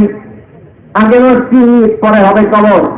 যেমন বিশ্বনবী আগে তৈরি করেছেন মসজিদে নববী, তার পাশে হয়েছে বিশ্বনবীর কবর, তার বাম দিকে হয়েছে বাকিউল গারকাত, বাকি কবরস্থান মাকবারাতুল বাকি, যেখানে বিশ্বনবীর স্ত্রীরা শুয়ে আছেন, সাহাবারা শুয়ে আছেন রাদিয়াল্লাহু তাআলা আনহুম ওয়া আনহুন্না। তাহলে আগে হবে মসজিদ, তারপরে কবর। কবর কেন্দ্রিক কোন মসজিদ বানানো যাবে? মনে থাকবে এটা। টাঙ্গাইল এরকম আছে যে আগে কোন আল্লাহ রবির কবর খুলে এর উপরে বিশাল মসজিদ বানাইছি আছে নাই? আলহামদুলিল্লাহ, খুব ভালো। কবর কেন্দ্রিক মসজিদ বানাবেন না, মসজিদ আর কবরস্থানে গ্যাপ রাখবেন, তাহলে ভেজাল হওয়ার সম্ভাবনা আছে না? এরপরে বিশ্বনবী মসজিদকে ক্লিন রাখতে বলেছেন। أمر رسول الله صلى الله عليه وسلم ببناء المسجد في الدعاء وأن تنظف وتطيب। আল্লাহ হাবিব বলেছেন এলাকায় তোমরা মসজিদ বানাও, মসজিদগুলোকে পরিষ্কার রাখো, আতর আর সুগন্ধ দিয়ে তোমরা পারফিউম করে দাও। মসজিদ করে সুগন্ধযুক্ত করে রাখবেন, পারফিউম করে রাখবেন। আরব দেশে মসজিদে বাকুর জ্বালিয়ে দেয়, রোদ জ্বালিয়ে দেয়, মসজিদে ঢুকিয়ে শরীরটা ঠান্ডা হয়ে যায়, নামাজ পড়তে মনে হয় কোনো দুর্গন্ধ নাই। এই জন্য মসজিদ পরিচ্ছন্ন রাখার দরকার আছে না নাই? এরপরে ইসলাম বলেন মসজিদের সর্বশেষ সাধক হলো তোমরা যখন মসজিদ বানাবা খবরদার মসজিদকে অতিমাত্রায় ডিজাইন করা যাবে না, অতিমাত্রায় ডিজাইন করা যাবে না। আমরা এতই ডিজাইন করি কোনটা মসজিদ আর কোনটা কমিউনিটি সেন্টার শুনেই জানা আছে না নাই? না, অতিমাত্রায় ডিজাইন না, যতটুকু লাগে। গরম লাগে এয়ারকন লাগান, নো প্রবলেম। নিচের সমস্যা সিম্পলি টাইলস দিয়ে দেন, কিন্তু লাইটিং ফাইটিং লাল মিনবাতি এই কারুকার্য এটা করতে নিষেধ করেছেন মুহাম্মদ সাল্লাল্লাহু। বিশেষ করে মসজিদের কেবলার দেয়ালে, কোন দেয়ালে? কেবলার দেয়ালে কোনো ঘড়ি থাকতে পারবে না, কোনো ক্যালেন্ডার থাকতে পারবে না, সব কিছু নেই। ইমাম সাহেব ঘড়ির টাইম দেখে নিবে। সামনে ক্যালেন্ডার থাকলে নামাজের সময় ক্যালেন্ডারের ভিতরে যে মাদ্রাসা মসজিদ এখানে নজর করার সম্ভাবনা আছে না নেই? বিভিন্ন জিনিস লেখা থাকে, নামাজও পড়ি ওইটাও পড়ি আছে না নেই? নামাজ পড়ে কয়টা বাজলো ঘড়ির দিকে নজর করার সম্ভাবনা আছে না নাই? এই জন্য কেবলার দেয়ালটা যদি সাদা মাথা রাখা যায় সেটাই ভালো। আপনার নজর থাকবে সেজদার দিকে, ডানে একটা নজর দিলে আল্লাহ বলে ফিরায় সেজদার দিকে তাকা, আরেক দিকে নজর দেন আল্লাহ বলে ফিরায় সেজদার দিকে তাকা, আবার যদি কাইসের দিকে নজর দেন আল্লাহ বলে ফিরায় সেজদার দিকে তাকা, আবার যদি নজর দেন আল্লাহ রেগে যে বলে লা হাজাতা লি ইলা সালাতি, তোর এই নামাজের কোনো দরকার আমার নাই। যে আল্লাহ তাআলাকে খুশি করার জন্য সালাত করতে আসলাম, উনি যদি বলে তোর এই নামাজের দরকার আমার নাই, তো কার জন্য সালাত করলেন আপনি? এই জন্য মসজিদের সামনের ওয়ালে যত কম ডিজাইন হওয়া যায়, ঘড়ি ক্যালেন্ডার ইত্যাদি ইত্যাদি লেখা জোখা এগুলো সামনে না, এগুলো পেছনে দিতে পারলে ভালো। ইভেন জায়নামাজের মধ্যে কাবা ঘরের ডিজাইন আছে না নাই? এটা ইহুদিদের ষড়যন্ত্র। আমরা বোকা ছোটা মুসলমান, ওরা সর্বপ্রথম জায়নামাজের মধ্যে কাবা ঘরের ডিজাইন দিচ্ছে। কোন ডিজাইন? আর আমরা মুসলমানরা মনের অজান্তে নিজের কাবারে নিজে লাগতে পারি। কথা বলেন? এই জন্য খবরদার কোন মসজিদের ডিজাইনওয়ালা, কোন কাবা ঘরের নমুনাওয়ালা মসজিদের আপনার গম্বুজলা, মসজিদের ওদের কোন গম্বুজলা যায় নামাজ আমরা কিনবো না। আমরা না কিনলে ওদের ব্যবসা ঠিক কিনা? ফ্রেশ না নামাজ কিনবে? ঠিক আছে নামাজ ফ্রেশ সিম্পলি ফুল হতে পারে, সাদা হলে আরো ভালো। ফ্রেশ কোন মসজিদ বিশেষ করে কাবার ডিজাইনওয়ালা তো কিনাই যাবে না, ওইটার মধ্যে তারা আছে জানতে আছে না নাই? মনে থাকবে? এই জন্য বিশ্বনবী বললেন মসজিদ নির্মাণ করো, মসজিদের সাথে হৃদয়টা রেখে দিয়ে রাখো, কিয়ামতের দিন মসজিদের ওসিলায় জান্নাতের বাড়ি বানায় দিবে কে? আবার বিশ্বনবী বললেন লা তুসাদ্দু বিহাল ইল্লা ইলা সালাসাতি মাসাজিদা, এই দুনিয়ার বুকে 3টা মসজিদের দিকে শুধু বিশেষ সওয়াবের উদ্দেশ্যে গ্রহণ করা যায়।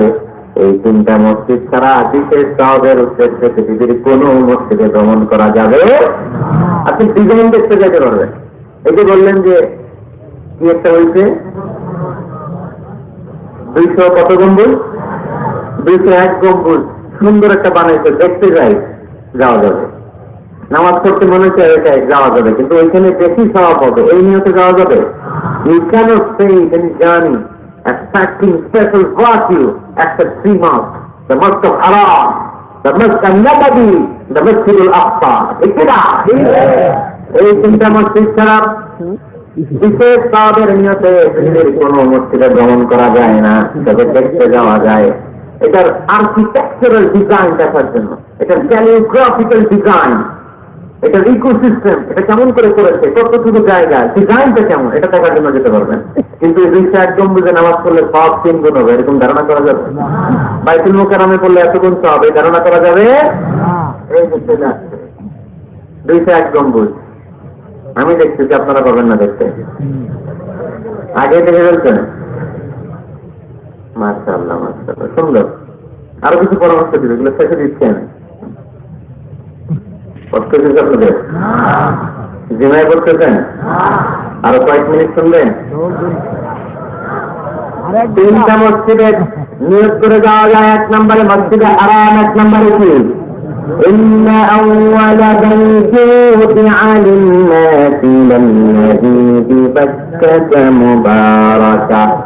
সর্বপ্রথম যে ঘরটা আল্লাহ তাআলা জমিনের মধ্যে স্থাপন করলেন, ওই ঘরটা হলো মসজিদুল হারামের মাঝখানের কাবা ঘর। এই ঘরটা অবস্থিত যে শহরের মধ্যে, শহরের নাম বাক্কা, এখনকার নাম মক্কা। সুবহানাল্লাহ পড়ে। মক্কার আগের নাম বাক্কা, কোরআনে বাক্কার কথা আছে। এবং হজমরা করতে গেলে দেখবেন যে অনেক হোটেল আছে, হোটেলের নাম বন্দুক বাক্কা। বন্দুক বাক্কা মানে বাক্কা হোটেল। মক্কার আগের নাম কি? বাক্কা। এখান থেকেই বিজনেসের নাম ইসরা শুরু করেছেন। মেহরাজের আগের ধাপ নাম ইসরা। এই মসজিদে 1 রাকাত নামাজ পড়লে 1 লক্ষ রাকাতের সওয়াব পাইছে। সুবহানাল্লাহ করতে পারলেন না? পৃথিবীর আর কোন মসজিদে 1 রাকাত করলে 1 লক্ষ রাকাতের সওয়াব হয়? আপনাদের 201 গম্বুজে বললে বাইতুল মুকাররম। পৃথিবীর কোন মসজিদে করলে হবে? শুধুমাত্র কেবলমাত্র মসজিদুল হারামে 1 রাকাত সালাত করলে 1 লক্ষ রাকাতের সওয়াব আমার নামায় দিবে কে? এজন্য আল্লাহ বললেন, ওখানে যাও, আইসুমা তুল্লু যেখানে যাইবা, দুনিয়ার যেখানে থাকো না কেন, কাবা ঘরের দিকে হয়ে নামাজ পড়াকে আবশ্যক করেছে কে? পৃথিবীর যেখানেই যান, কোন দিকে হয়ে নামাজ পড়বেন? কাবা, টু দ্য ডাইরেকশন অফ কিবলা। আপনি অবাক হবেন, অস্ট্রেলিয়ায় একটা শহর আছে সিডনি। সিডনি শহরে একটা জঙ্গল আছে। এই জঙ্গলে একটা গাছ আছে, যে গাছটা মানুষের মতো রুজু করে আছে, টু দ্য ডাইরেকশন অফ কিবলা, তাও কিবলামুখী হয়ে যায়। পত্রিকার কাটিং দেখেছেন না আপনারা? অনেক ক্যালেন্ডারেও আছে। গাছ পৃথিবী দেখেছেন, গাছ রুজু করে আছে, টু দ্য ডাইরেকশন অফ কিবলা, কিবলামুখী হয়ে মানুষের মতো। সুবহানাল্লাহ পড়েন। আর এই মসজিদ এমন মসজিদ, এই মসজিদে 1 রাকাত সালাত করলে 1 লক্ষ রাকাতের সওয়াব হয়ে যায়। এই মসজিদ এমন মসজিদ, এই মসজিদের মাঝখানে একটা ঘর আছে, ঘরটার নাম বাইতুল্লাহ। প্রতিনিয়ত এই ঘরের উপর 120টা রহমত নাযিল করেছে। 60টা রহমত নাযিল হয় যারা কাবা ঘরের চারদিকে তাওয়াফ করতে থাকে। আর 40টা রহমত নাযিল হয় যারা কাবা ঘরের চারদিকে নামাজ পড়তে থাকে। বাকি 20টা সওয়াব নাযিল হয় যারা শুধু কাবা ঘরের দিকে তাকিয়ে থাকে। কাবা ঘরের দিকে তাকায় থাকলে সওয়াব। সুবহানাল্লাহ বললেন না? আন-নাযার ইলাল কাবা, 3 জিনিসের দিকে তাকালেই সওয়াব। কয় জিনিস? ধরে বলেন। 1 নাম্বার আন-নাযার ইলাল মুসহাফ, কোরআনের দিকে তাকালেই সওয়াব, পড়া লাগবে না, পড়লে তো সওয়াব আছে, তাকানো মাত্রই। 2 নাম্বার আন-নাযার ইলা ওয়াজহিল ওয়ালিদাইন, মা বাবার চেহারা। মা বাবার খেদমত করলে তো সওয়াব আছে, টাকা দিলে তো সওয়াব আছে, কিন্তু মা বাবার চেহারার নজরের দিকে যদি রহমতের নজরে একবার তাকায়, একটা কবুল হজ করলে সেই সওয়াব, ওই সওয়াব আমল নামায় দিবে কে? মা বাবা এমন জিনিস আমরা চিনলাম না। আমরা পিছনের দরবারে লাউ নিয়ে যাই আর গান গাই, তাদের লাউ বানাইতে মরে আগে খাইলাম, দবে খাইলাম, খাইলাম না টুকটুকি না। কই লাউ নিয়ে যান আপনি, কই হাদিয়া নিয়ে যান? আসল পিসারটা আপনার ঘরে। আপনার আব্বা সবচেয়ে বড় পিসারে, আপনার আম্মা যান আপনার জন্য সবচেয়ে বড় পিসারে। গোটা বিশ্বের সব পিসার যদি 50 বার করে কোরআন খতম দিয়ে 1 গ্লাস পানির মধ্যে ফু দেয়, আর আপনার আব্বা শুধু বিসমিল্লাহ বলে যদি 1 গ্লাসের পানিতে ফু দেয়, ওই গ্লাসের পানির ফুটা আল্লাহর কাছে কবুল হয়ে যাবে। এই জন্য বিষ্ণু বলছেন, জান্নাতু তাহতা আকদামি উম্মাহাতিকুম। ও দুনিয়ার মানুষেরা শোনো, দুনিয়ার পুরুষ মানুষদের পায়ের নিচে থাকে জুতা, জুতার নিচে থাকে বালু আর মাটি। আর দুনিয়ার বুকে একটা মায়ের পায়ের নিচে থাকে তার সন্তানদের জান্নাত। মা তুমি এই ধরনের পেছনে আমার, তোমারই কত তলে রয়েছে জান্নাত। ওগো মা তুমি এই ধরনের প্রশ্নে আমার তোমারই পদতলে রয়েছে জান্নাত। বাংলা পড়ে কি মা? সে মারে আমরা চিনি না। লাউ কথা আড্ডা দিল দেয়, তোমার গায়ের চামড়া কেটে যদি মাকে জুতো বানিয়ে দাও, ওই যে ছোটবেলা দুধ খেয়েছিল, এক ঢোক দুধের সোডা দায়ী হবে না। এক ঢোক দুধের সোডা দায়ী হবে না। ওই মা 3 বার বললেন আল্লাহ রাসূল এই মায়ের কথা। কয়বার? আল্লাহ হাবিব বললেন মা মা মা, তারপরে মা কয়বার? বাবা কয়বার? তার মানে ইসলাম মাকে দিয়েছে স্বর্ণ পদক, ইসলাম মাকে দিয়েছে রৌপ্য পদক, ইসলাম মাকে দিয়েছে ব্রোঞ্জ পদক, বাবাকে দিয়েছে সান্ত্বনা পুরস্কার। ঠিক কিনা? 3 বার যদি মা হয়, একবার যদি বাবা হয়, তাহলে স্বর্ণ পদককে রৌপ্য পদক, ব্রোঞ্জ পদক, সান্ত্বনা পুরস্কার। তোমার বললেন না? ওই মায়ের চেহারার দিকে যদি রহমতের নজরে একবার তাকান, কবুল হজের সওয়াব আপনারা নেই। তাহলে 1 নম্বর কোরআনের দিকে নজর করলে সওয়াব, 2 নম্বর মা বাবার চেহারার দিকে নজর করলে সওয়াব, 3 নম্বর আল্লাহর কাবা ঘরের গিলাফের দিকে যখন নজর করে তাকাবেন, 20টা রহমত নাযিল করবে কে? তাহলে শ্রেষ্ঠ মসজিদ মসজিদে হারাম, শ্রেষ্ঠ মসজিদ। 2 নম্বর হচ্ছে মসজিদ নববী, নবীর মসজিদ। ওখানে 1 রাকাত করলে 1000 রাকাতের সওয়াব। আমার নবী শুয়ে আছে তার পাশে, জান্নাতুল বাকিয়া, মাকবারাতুল বাকিয়া, তারপর আছে রওজা। বিশ্বনবীর কবর থেকে মিম্বার পর্যন্ত জান্নাত, রওজাতুল মিন রিয়াদিল জান্নাহ। এটা দুনিয়ার বুকে একটা জান্নাতের টুকরা, সুবহানাল্লাহ। ওখানে নামাজ পড়ার জন্য খুব খরচা বেশি হয়। পুরো মসজিদে নববীর 4 ফিটের 1 চালার, ওইটার 4 ফিটের আরেক চালার। যারা হজ করেছেন দেখে এসেছেন, জায়গা পাওয়া যায় না, খুব কাছাকাছি হয় ওই জায়গাটাতে সালাত করার জন্য। এটা হচ্ছে দ্বিতীয় মসজিদ শ্রেষ্ঠত্বের দিক থেকে। তৃতীয় মসজিদ হচ্ছে মসজিদে আকসা, ফিলিস্তিনে। এই দিকটাতে যাওয়ার সুযোগ হলে ওইটাতে যাওয়ার সুযোগ নেই। ইসরায়েলে হায়না করে দখলে চিল্লা, এখন ঠিক কিনা? আমরা আল্লাহর কাছে চাই আমরা মসজিদুল হারাম, এই মসজিদ নববীতে যেন সালাত করতে পারি, বাইতুল মাকদাসে যেন সালাত করতে পারি। আল্লাহ তুমি তৌফিক দাও।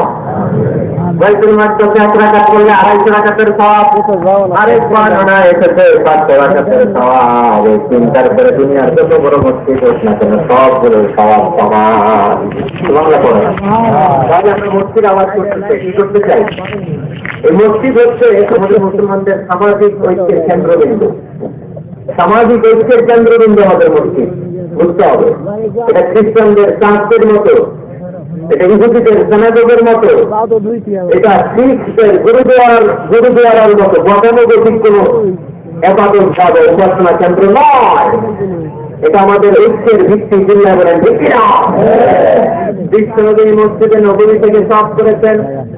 বিশ্বনবীর মসজিদে নববীটাই ছিল ক্যান্টনমেন্ট, সেনাবাহিনীর ক্যান্টনমেন্ট ছিল এটা। বিশ্বনবীর মসজিদে নবী ছিল গণভবন, আমার নবীর মসজিদে ছিল বঙ্গভবন। এইখানে ছিল সুপ্রিম কোর্ট, হাইকোর্ট। এখানে বসে বিশ্বনবী যুদ্ধের জন্য সেনা প্রেরণ করতেন। এখানে বসে বিশ্বনবী বেকারদের কর্মসংস্থান করতেন। এখানে বসে বিশ্বনবী বিধবাদের জন্য ভাতার ব্যবস্থা করে দিতেন। এই মসজিদের মধ্যে বসে বিশ্বনবী আহলে সুফার সাহাবীদেরকে হাদিসের শিক্ষা দিতেন।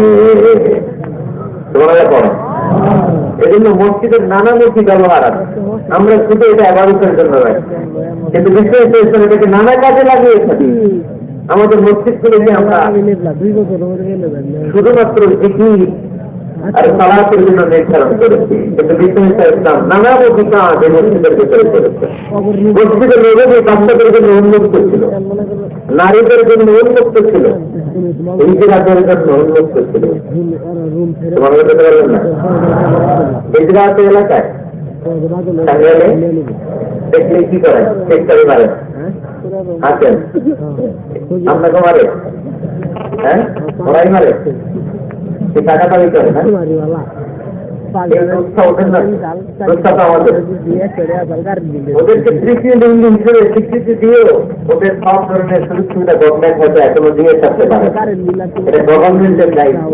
বিশাল জনগোষ্ঠীকে গভর্নমেন্ট কি করবে?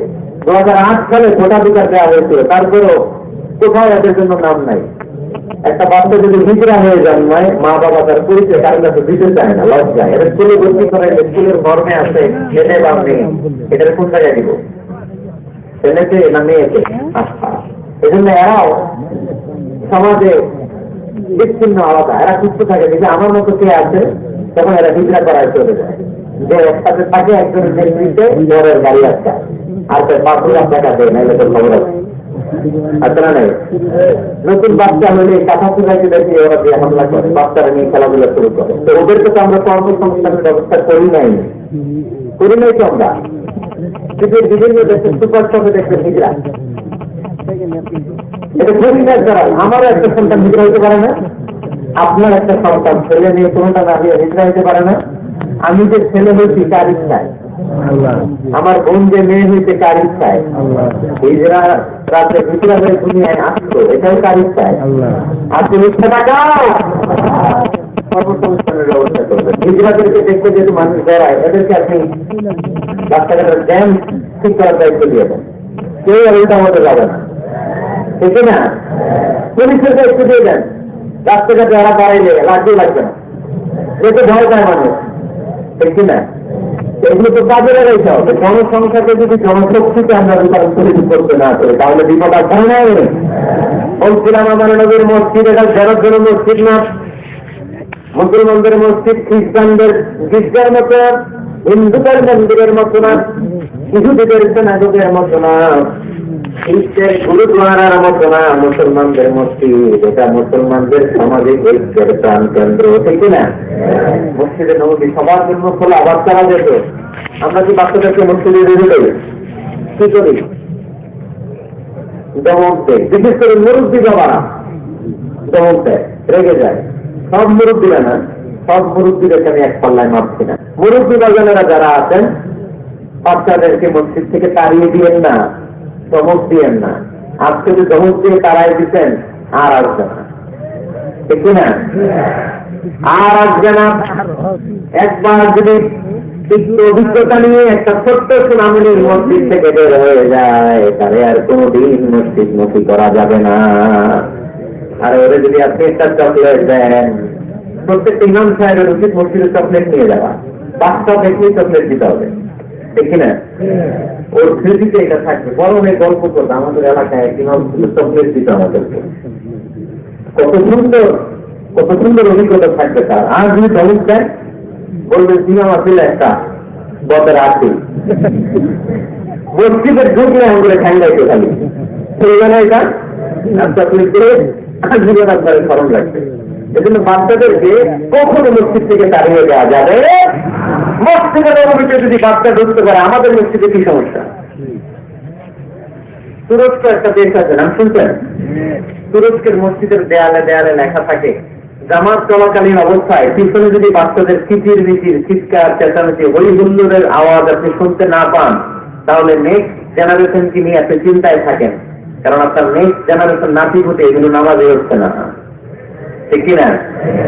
পিছনে যদি আমাদের নাতি পুতি চিৎকার চেঁচামেচি করে, তার মানে দেয়ার অন দ্য রাইট ট্র্যাক, তারা আসল লাইনে আছে, মসজিদে এসেছে।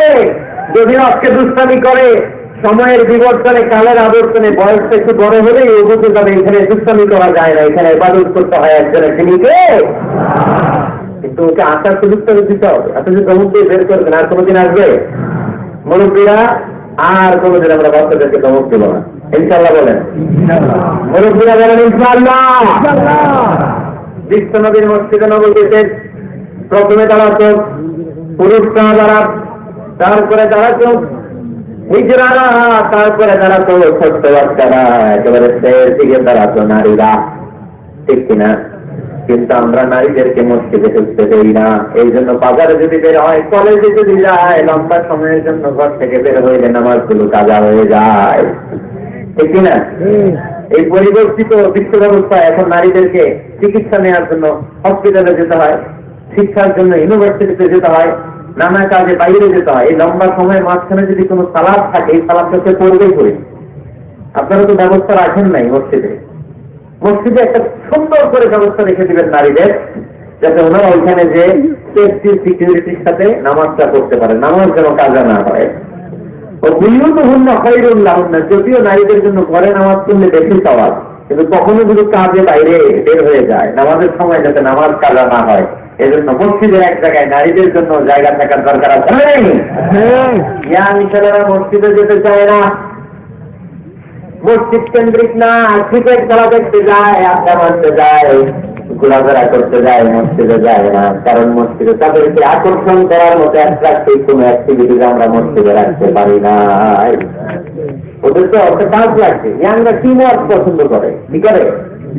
টিম ওয়ার্ক, একসাথে গ্রুপ মিলে একটা গ্যাং তৈরি করে কাজ করতে তারা পছন্দ করে, ঠিক কিনা? সেটা সুযোগ ওদেরকে করে দিতে হবে। মসজিদ হবে আমাদের সামাজিক ঐক্যের কেন্দ্রবিন্দু। যুবকদের জন্য অনেক অ্যাক্টিভিটিস এই মসজিদের মধ্যে রাখতে হবে, তাহলে তারা মসজিদ মুখে হবে। চিল্লায় বলেন ঠিক কিনা? প্রতিটা মসজিদ এমন ভাবে তৈরি করা উচিত যাতে করে ছোট বাচ্চারা মসজিদ আসে, একটা কিডস জোন থাকবে, কিডস জোন। আমি মালয়েশিয়াতে পৃথিবীর অনেক জায়গায়, অনেক বড় বড় মসজিদে কিডস জোন দেখেছি, মানে বাচ্চাদের খেলার জায়গা। মসজিদের বারান্দায় বাচ্চাদের খেলার জায়গা, বাচ্চারা ওখানে খেলাধুলা করতেছে, মায়েরা নামাজ করতেছে, ছেলেরা নামাজ করতেছে। বাচ্চারা এই নামাজের দৃশ্য দেখতে দেখতে একদিন নিজেই উজু করে নিজেই নামাজ শুরু করে দিচ্ছে। দেখবেন ছোট্ট বাচ্চাটা, আমরা যখন নামাজ দাঁড়াই, আমার মেয়েও দাঁড়ায় আমার পাশে, ছোট্ট মেয়েটাও কিচ্ছু পারে না, আমি যখন চূড়া করি ও মুখটা দাঁড়ায়, এরকম মুখটা কি যে বলে ও নিজেও জানে না, কিন্তু আব্বু দাঁড়াই কিছু মুখ, আমিও দাঁড়াবো, আমি রুকুতে যাই, কেউ রুকুতে যায়। তোমার করবেন না? বাচ্চারা তো দেখে দেখে শিখে, মসজিদে নিয়ে যেতে হবে। কি জোন, কি বলে জায়গাটা নেই, ঠিক মানে বাচ্চা, তাই না? বাচ্চাদের একটা জোন থাকবে, ওখানে বেলুন থাকবে, ওখানে খেলনা থাকবে, ওখানে যে বাচ্চারা খেলবে। আরে বাচ্চারা চিৎকার চেঁচামেচি করবে না তো 80 বছরের বুড়ার চিল্লাবে নাকি? বাচ্চারা তো চিৎকার করবে, ওরা গাছ ভাঙবে, লাফালাফি করবে, দুষ্টামি করবে, ওরাই তো চিল্লাবে। বাচ্চারা লাফালাফি না করে 70 বছরের এক মুরুব্বি যদি লাফায়, শুনেই হাসতেছেন আপনারা। তার মানে মুরব্বীরা তো এটা করবে না, করবে বাচ্চারা। বাচ্চাদের কাজ বাচ্চাদেরকে করতে দেন, ওদেরকে বুঝাবেন যে আব্বু এটা ইবাদত কাজ, এখানে দুষ্টামি করতে হয় না, এখানে ইবাদত করতে হয়, আল্লাহর কাছে চাইতে হয়। দেখতে দেখতে আস্তে আস্তে শিখে যাবে, ঠিক কিনা? এজন্য আমরা মসজিদ নির্মাণ করতে চাই যেখানে আমরা সবাই একত্রিত হব। রাজি আছেন?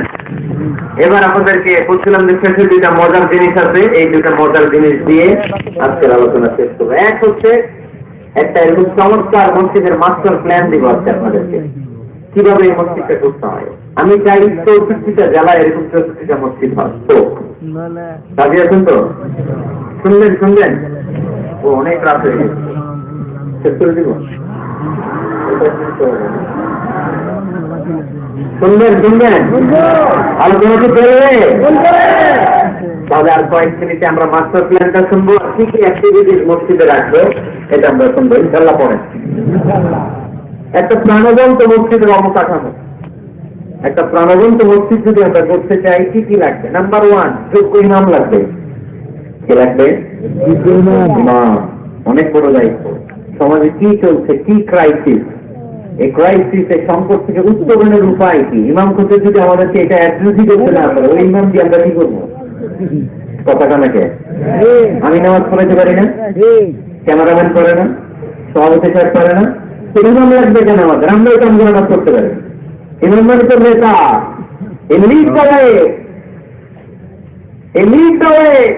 নেতা কারে বলে? who knows the way, who goes the way, who shows the way, he is the leader. ঠিক না? নেতা কারে কয়? who knows the way, who goes the way, who shows the way, যে পথ চিনে, যে পথে যেতে পারে, অন্যরে নিয়ে আগাইতে পারে, সে নেতা। তাহলে ইমামের দায়িত্ব, খাতিবের দায়িত্ব প্রতি শুক্রবারে গড় কর্তা আলোচনার দরকার নেই। সমাজে কি ক্রাইসিস চলতেছে, ডেঙ্গু, এই ডেঙ্গু অবরোধে ডেঙ্গুকে ঠেকাতে বিশ্বজিৎ ইসলামের কি নীতিমালা ছিল, এটা শোনাইতে হবে আমাদের ইমাম সাহেবের, ঠিক কিনা?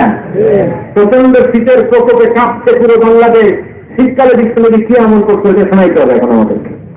কথা কয় না? এখন চলতেছে শীত, আপনি খিজির আলাইহিস সালামের গল্প শোনাইতেছেন, হবে? ওই ইমাম খতিবের আমাদের দরকার নাই। কথা কি মাথায় ঢুকতেছে?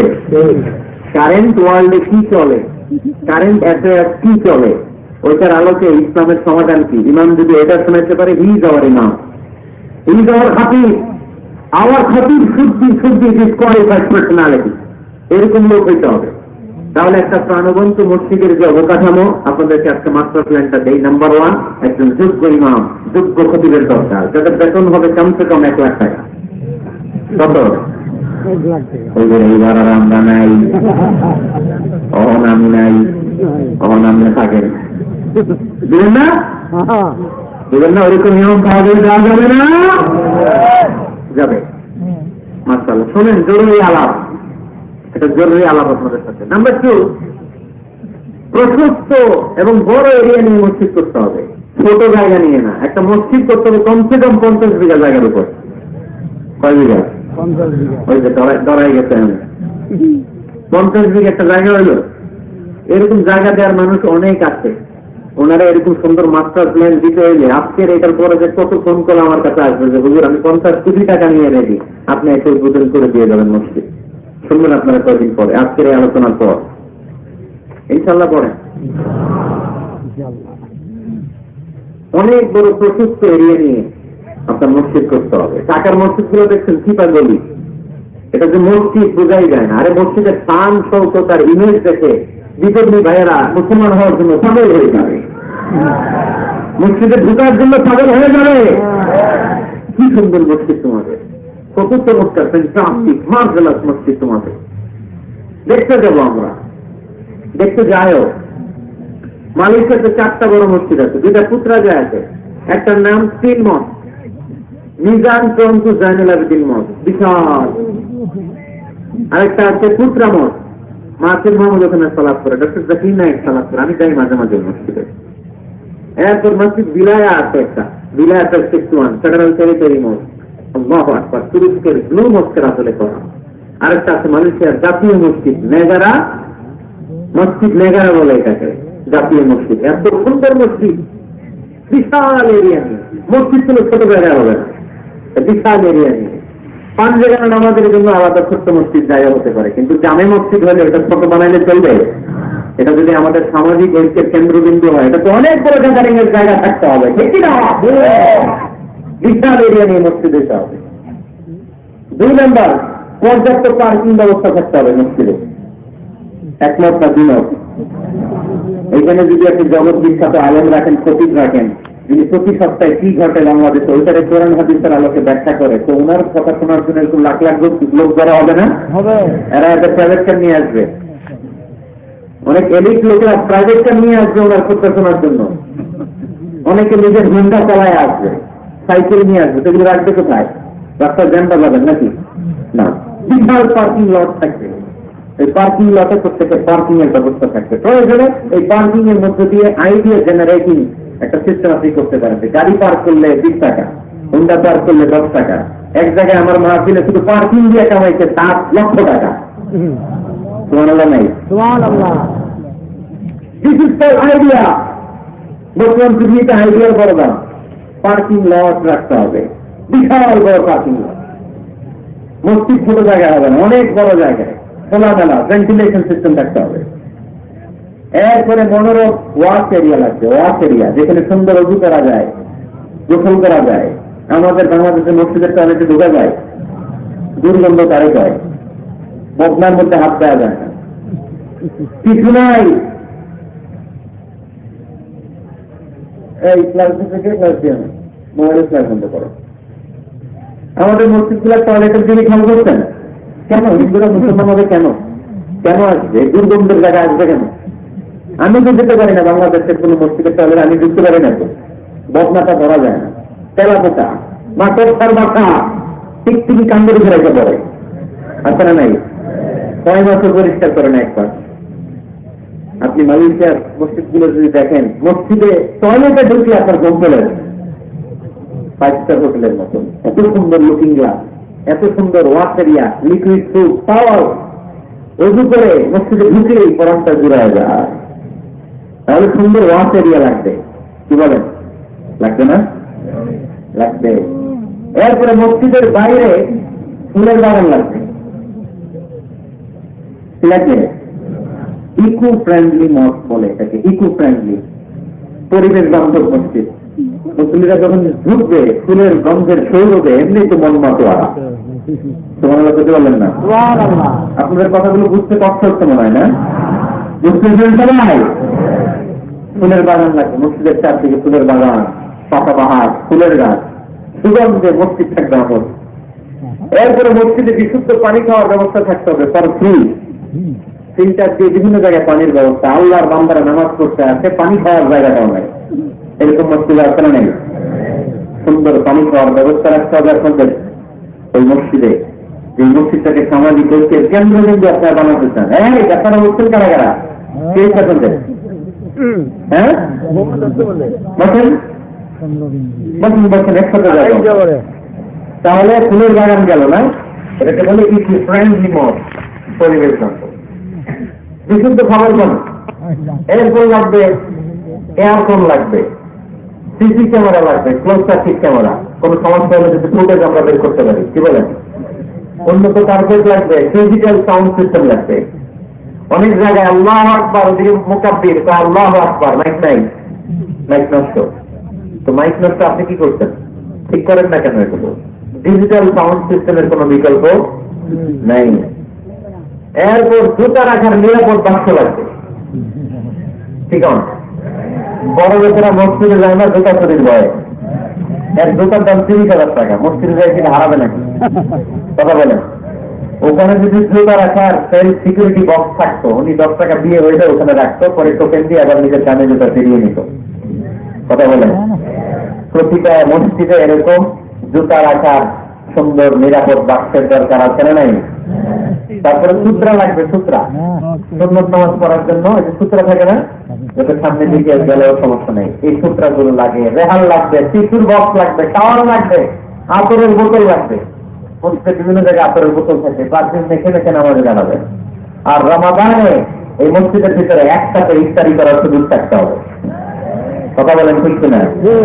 কি দরকার ঘরে ইফতারি করার? ইফতারি গুলো নিয়ে আপনি মসজিদে যান, মহিলারা মহিলাদের এরিয়াতে করছে, ভাইরা ভাইদের এরিয়াতে, কি সুখ আনন্দের হাসি হাসেন, একসাথে খান, সারাদিনের রোজার কষ্টটারে ভুলাই দিবে কে? আল্লাহ। ফ্যামিলি নিয়ে মসজিদে যান আর না যান, ইফতারি পাঠায় দেন। আপনার পথিকদের জন্য, মুসাফিরদের জন্য ইফতারির ব্যবস্থা রাখেন, একসাথে ইফতারি করবেন মসজিদে। মসজিদে নবীতে তাই হতো। নারীদের জন্য আলাদা জায়গার কথা বলেছি, এটা হবে সেফটি আর সিকিউরিটির সাথে। পুরুষদের দরজা একদিকে, নারীদের দরজা আরেকদিকে। নারীরা নারীদের ওই জায়গা দিয়ে ঢুকবে, ওই জায়গা দিয়ে বের হবে। এটা আলাদা দেয়াল দেওয়া থাকবে, এটা টয়লেট আলাদা, ওয়াশরুম আলাদা, ওয়াশিং এরিয়া আলাদা, সবকিছু হবে আলাদা। নারীদের মসজিদ আসার দরকার আছে না নাই? সেফটি সিকিউরিটির সাথে তারাও এসে করানোর কথা শুনতে হবে। এই মসজিদ 24 ঘন্টা খোলা থাকতে হবে, 24 আওয়ার্স, 6 ঘন্টা। প্রায় মসজিদের লাইট বন্ধ করে দেয়, টয়লেট বন্ধ করে দেয়, আছে না নেই?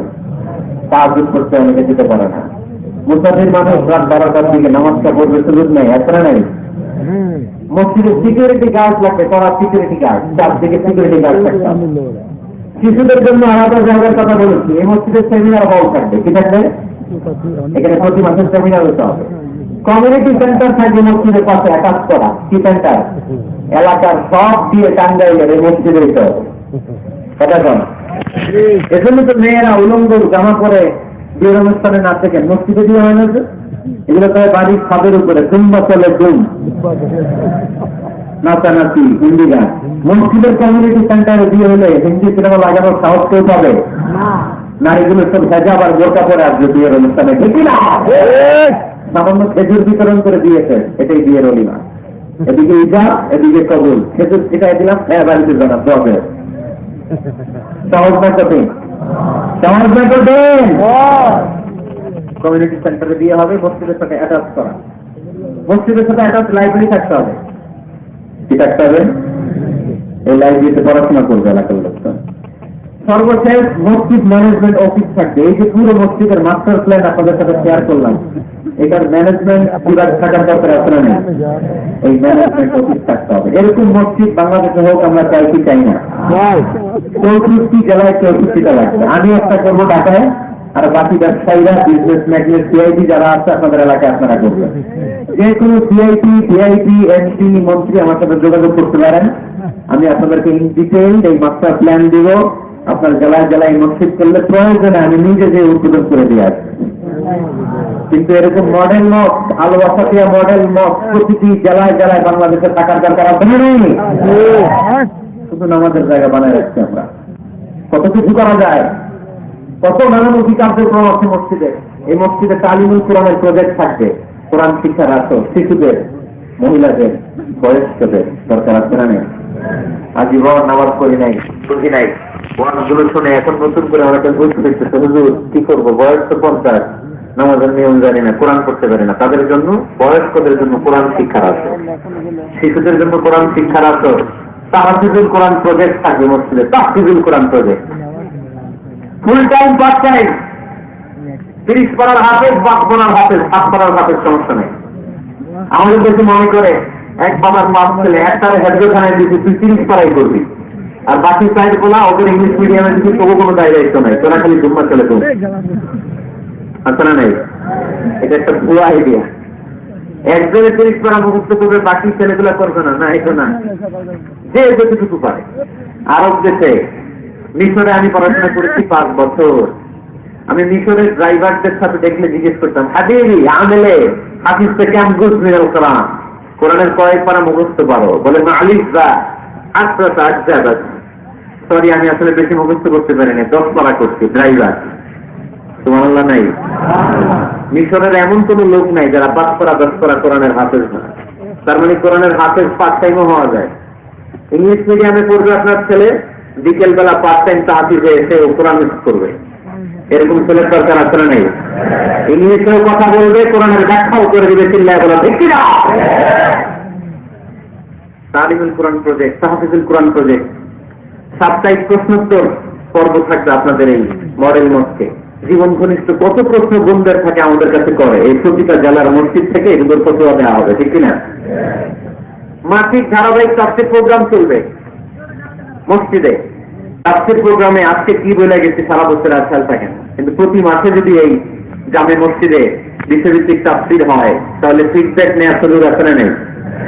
কথা কি বুঝতে পারতেছেন আপনারা? মসজিদের উদ্যোগে যুবকদের জন্য অনেক অ্যাক্টিভিটিস দরকার। নাম্বার 1, খেলাধুলা। মসজিদের পাশেই প্লে গ্রাউন্ডে খেলাধুলার আয়োজন করতে হবে। কথা কি শুনতেছেন? আল্লাহর হাবিব নিজে মসজিদে নববীর পাশে খেলাধুলার আয়োজন করেছেন। সুবহানাল্লাহ নাই? সেই বুখারীর হাদিস, ঈদের দিন মসজিদে নববীর পাশে বনু আরজিদা গোত্রের লোকেরা তীর দিয়ে খেলা শুরু করলো। বিষ্ণুনবী দেখতে আরম্ভ করলো। আম্মাজান আয়েশা বায়না ধরলেন, আমিও দেখবো। বিষ্ণু ইসলাম আম্মাজানকে কাঁধে তুলে পর্দা করে দেখাইতে লাগলেন। আর খেলা দেখতে দেখতে বিষ্ণু ইসলাম নিজেই আনন্দিত হয়ে গেলেন। আমরা অনেক সময় হয় না, গোল দেওয়ার আগে আমরাই নড়ে চড়ে উঠি, এইভাবে গোল করে উঠি, এইভাবে এইভাবে গোল গোল গোল গোল গোল গোল লাফায় না এরকম। আল্লাহ রাসূল সাল্লাল্লাহু আলাইহি ওয়াসাল্লাম খেলা দেখতে দেখতে নিজেই উত্তেজিত হয়ে গেলেন এবং যারা খেলছিল তাদেরকে বললেন, এইভাবে এইভাবে মারো, এইভাবে মারো। সুবহানাল্লাহ বলে। সুবহানাল্লাহ। তো মসজিদের পাশে যদি খেলার ব্যবস্থা থাকে, বিকেল বেলা খেলার পরে ওরা কি মসজিদে ঢুকবে না? অ্যাক্টিভিটিস নাই, এজন্য খেলার পরে চলে যায়, তোমরা চলে যাও, মসজিদের সাথে সম্পর্ক নাই। যুবকদের জন্য 2 নম্বর প্রজেক্ট, মসজিদ থেকে শিক্ষা সফর হবে, স্টাডি ট্যুর। কি হবে? এই মসজিদের উদ্যোগে আপনাদের এই টাঙ্গাইলের ভাওয়াল এলাকা আছে না, কি সুন্দর সুন্দর কত কিছু দেখার সুযোগ আছে, ওখানে যাবেন, কক্সবাজার নিয়ে যাবেন। এটা মসজিদের উদ্যোগে। Number 3, leadership campaign. কি করে নেতৃত্ব তৈরি করতে হয়।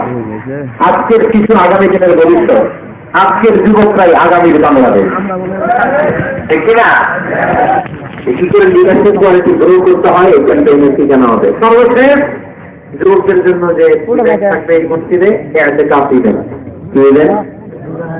আপনাদের এলাকায় যুবকরা এতে কাছে বসে, কারা বসে? মুরব্বীরা। তাও অনেক জায়গায় মুরব্বীর খুঁজে পাওয়া যায় না, তো ওনারা টাকা দিয়ে ভাড়াটিরা এতে কাছে আসতে হয়। নাউজুবিল্লাহ পড়বেন না? এতে কাপের মতো এত বড় গুরুত্বপূর্ণ ইভেন্ট, এটা মুরব্বীরা করে, তাও টাকা দিয়ে ভাড়া করে আনতে হয়। আল্লাহ মালয়েশিয়াতে সব যুবকরা এতে কাজ করে, মিশরের সব যুবকরা এতে কাজ করে। আরে এতে কাজ মুরব্বীদের ইভেন্ট নয়, এটা তাদের জীবন যুবক ছেলেদের ইভেন্ট চলে যাবে, ঠিক না? ওইরকম অ্যাক্টিভিটিস মসজিদে থাকলে ইয়াংরা ঘরে ঘরে এতে কাজ করবে। আসতে হবে ইয়াংদেরকে এখানে। মুরব্বীদের মাজা ব্যথা, কাছে দিলে বুকে ব্যথা, ডায়াবেটিস, কালচার, ওনারা কিসের এতে কাজ করবে? এরা তো ঘরে বসে নামাজ দুপুর করতে পারে, এটাকেই ডবল সব, ঠিক না? এতে কাজ মুরব্বীদের একাদশ নয়, এতে কাজ যুবকদের একাদশ। আমরা এই অ্যাক্টিভিটিস মসজিদে দিতে পারি নাই, ফলে যুবকরা আসে না। জাকাত দেয়া, কোরবানির গোশত বিতরণ, জরুরি ত্রাণ তহবিল, মেডিকেল ক্যাম্প, বিবাহ প্রকল্প যারা মেয়েদেরকে দিয়ে দিতে পারে না, পথশিশু প্রকল্প, খাদ্য প্রকল্প, এগুলি থাকবে মসজিদে। এই মসজিদ কেন্দ্রিক প্রতিযোগিতা হবে, সিরাত কম্পিটিশন, নাচের কম্পিটিশন, কবিতা আবৃত্তির কম্পিটিশন করা যাবে না? মসজিদে নববীতে হাসান বিন সাদেক নামে এক কবি সাহাবীর জন্য আলাদা একটা মিম্বার করে দিয়েছিলেন। আজের মিম্বারটা আছে, এটা হাসান বিন সাদেকের মিম্বার। নবী বলছেন এই মিম্বারে, হাসান বিন সাদেক এই মিম্বারে তিনি ইসলামের পক্ষে কবিতা গেয়ে গিয়ে সাহাবীদের প্রতিবদ্ধ করছেন। কবিতার প্রতিযোগিতা করতে হবে মসজিদে, নাচের কম্পিটিশন করতে হবে, কেরাত কম্পিটিশন, সিরাত কম্পিটিশন। আমাদের সত্য শুনে আমার প্রিয় নবীকে চিনে না, ওদেরকে প্রিয় নবীকে চিনতে দেওয়া হয় না। তারা এই সিরাত কম্পিটিশনে আমার নবীকে জেনে জেনে নবীর সাথে প্রতিযোগিতা করবে। আওয়াজ করে বলেন ঠিক না? এই মসজিদের আমরা একটা প্রকাশনা কেন্দ্র থাকতে হবে, সব ধরনের বইপত্রে মসজিদ থেকে বেরোবে, বাৎসরিক মাহফিল হবে, সম্মেলন। আর এই মসজিদকে ঘিরে ইসলামিক ক্যাডেট মাদ্রাসা তৈরি হবে। এই যে মাস্টার প্ল্যান আর অ্যাক্টিভিটিস আপনাদেরকে বললাম, এগুলো হচ্ছে একটা প্রাণবন্ত মসজিদের অবকাঠামো। এরকম মসজিদ যদি হয়, আমাদের শিশুরা, আমাদের যুবকরা কি মসজিদে যাবে না? আমি এরকম মসজিদ করে বাংলাদেশকে দেখাই দেবো ইনশাআল্লাহ। আর যারা করতে চান আমার সাথে যোগাযোগ করবেন। আমরা কোনো মসজিদ আমার তৈরি হতে পারে, আল্লাহ তুমি তৌফিক দান করো। যা বললাম কথাগুলো আল্লাহ তুমি দোষার আমার তরফ তৌফিক দান করো। আমিন, আল্লাহুম্মা আমিন। ربنا ظلمنا أنفسنا وإن لم تغفر لنا وترحمنا لنكونن من الخاسرين. ربنا آتنا في الدنيا حسنة وفي الآخرة حسنة وقنا عذاب النار. اللهم حاسبنا حسابا يسيرا. وصلى الله تعالى على خير خلقه محمد وعلى آله وصحبه أجمعين. واجعل آخر كلامنا عند الموت لا إله إلا الله محمد رسول الله.